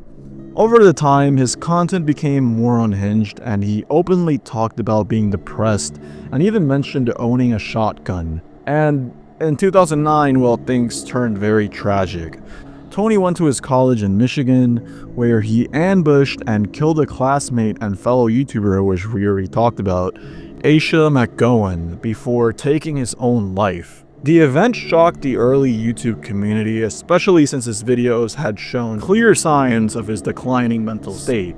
After the murder side, YouTube took down his channels, which made most of his uploads vanish. Only a handful of clips and audio survive today, leaving most of his content essentially lost media. It's definitely one of the darker lost media entries connected to YouTube history. It's just super disturbing, man. Jen. So back in the early 2010s, there was this Canadian YouTuber named Jen Kitcheson who just went by Jen online. At first, she was uploading pretty normal vlogs, stuff about self-improvement, guilt, and random life updates. But things took a turn when she started posting really disturbing and controversial videos. Some of the stuff she said was wild. She admitted to putting down her pet rabbits because she didn't want the responsibility, claimed incest was fine if it was between consenting adults, and said that rape was overblown, and most infamously tried to argue in favor of pedophilia. Which I don't even want to say this, but she was basically saying kids were just as sexually curious as adults. Yeah, naturally this caught the attention of commentary YouTubers, and in 2017, Blair White made a big video exposing her that got close to 1 million views. Repsion and Ready to Glare also responded, breaking down how messed up her takes were. The backlash completely overwhelmed Jen's channel, and eventually she deleted all her videos and most of her accounts. For a while, a handful of her videos were re-uploaded and archived on the Lost Media Wiki, but they got taken down after Jen herself filed copyright claims. Today, only screenshots and responses from other creators remain. It's really weird situation. Pekka Erik Alvinen. Pekka Erik Alvinen was a Finnish YouTuber who became infamous in 2007 after uploading disturbing videos under the name Natural Selector 89 and Stormgeist 89. On his channels, he posted rants about politics, religion, and even praised tragic events like Columbine and the Tokyo subway sarin attack. He also showed off his handgun and uploaded music and gameplay, but most of his content leaned heavily into violent and extremist ideas. On November 7, 2007, Pekka uploaded his final video, titled Jokela High School Massacre, and just hours later he carried out the Jokela school shooting, killing 8 people, including students, staff, even the head teacher, before turning the gun on himself. At the time, it was the deadliest shooting in Finnish history, sparking national grief and debates about gun laws and mental health. After the attack, YouTube completely deleted his channels, obviously, wiping out almost all of his uploads. A few clips and videos have been recovered and re-uploaded by archivists and true crime communities, but most of what he posted is still lost. Because of this, Pekka is often referred to as the first YouTube killer, though that label is pretty debated, and we'll talk about that later probably. Pedro Ruiz III footage of accidental fatal shooting. Alright, so in 2017, Pedro Ruiz III and his girlfriend Mona Lisa Perez tried to launch a new YouTube stunt channel called Damn It Boy. For their first big video, Pedro had the idea to test whether a 50 caliber Desert Eagle bullet could be stopped by a thick encyclopedia. He insisted that Mona Lisa fire the shot at him while he held the book to his chest. Despite her hesitation, she eventually went through with it, and well, the book didn't stop the bullet. Pedro was killed instantly in front of a crowd of people, including their young daughter. Perez, who was pregnant at the time, was charged with second-degree manslaughter and later sentenced to 180 days in jail and 10 years probation. While a 16-minute video exists of Pedro explaining the stunt beforehand, the actual footage of the shooting has never been released. The courts deemed it too disturbing for public viewing, so it obviously remains partially lost media.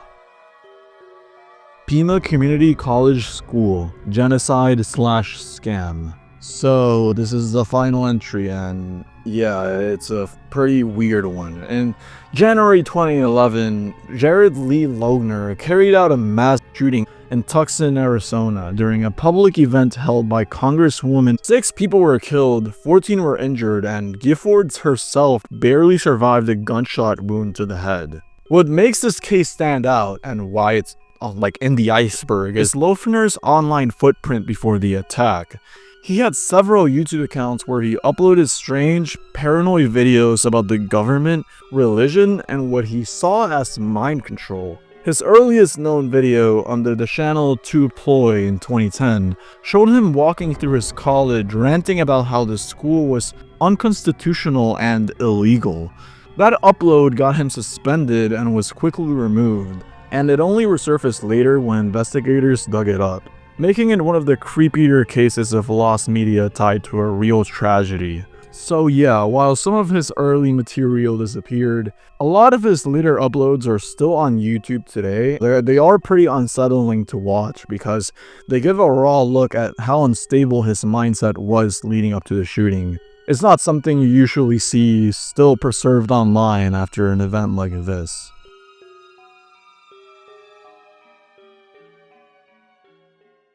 So yeah, that was the YouTube lost media iceberg. I know it got really dark at the end, and yeah, that's usually how these icebergs go. So here's this cute dog. I hope it makes you guys feel better after all that atrocious shit. I really have nothing else to say. This video took a long time to make. So if you guys could subscribe, you know, it's free. You can unsubscribe later if you don't like something. It really helps me make more videos like this. So, anyways, you guys can suggest what video or iceberg I should do next. See you guys in the next video. Peace.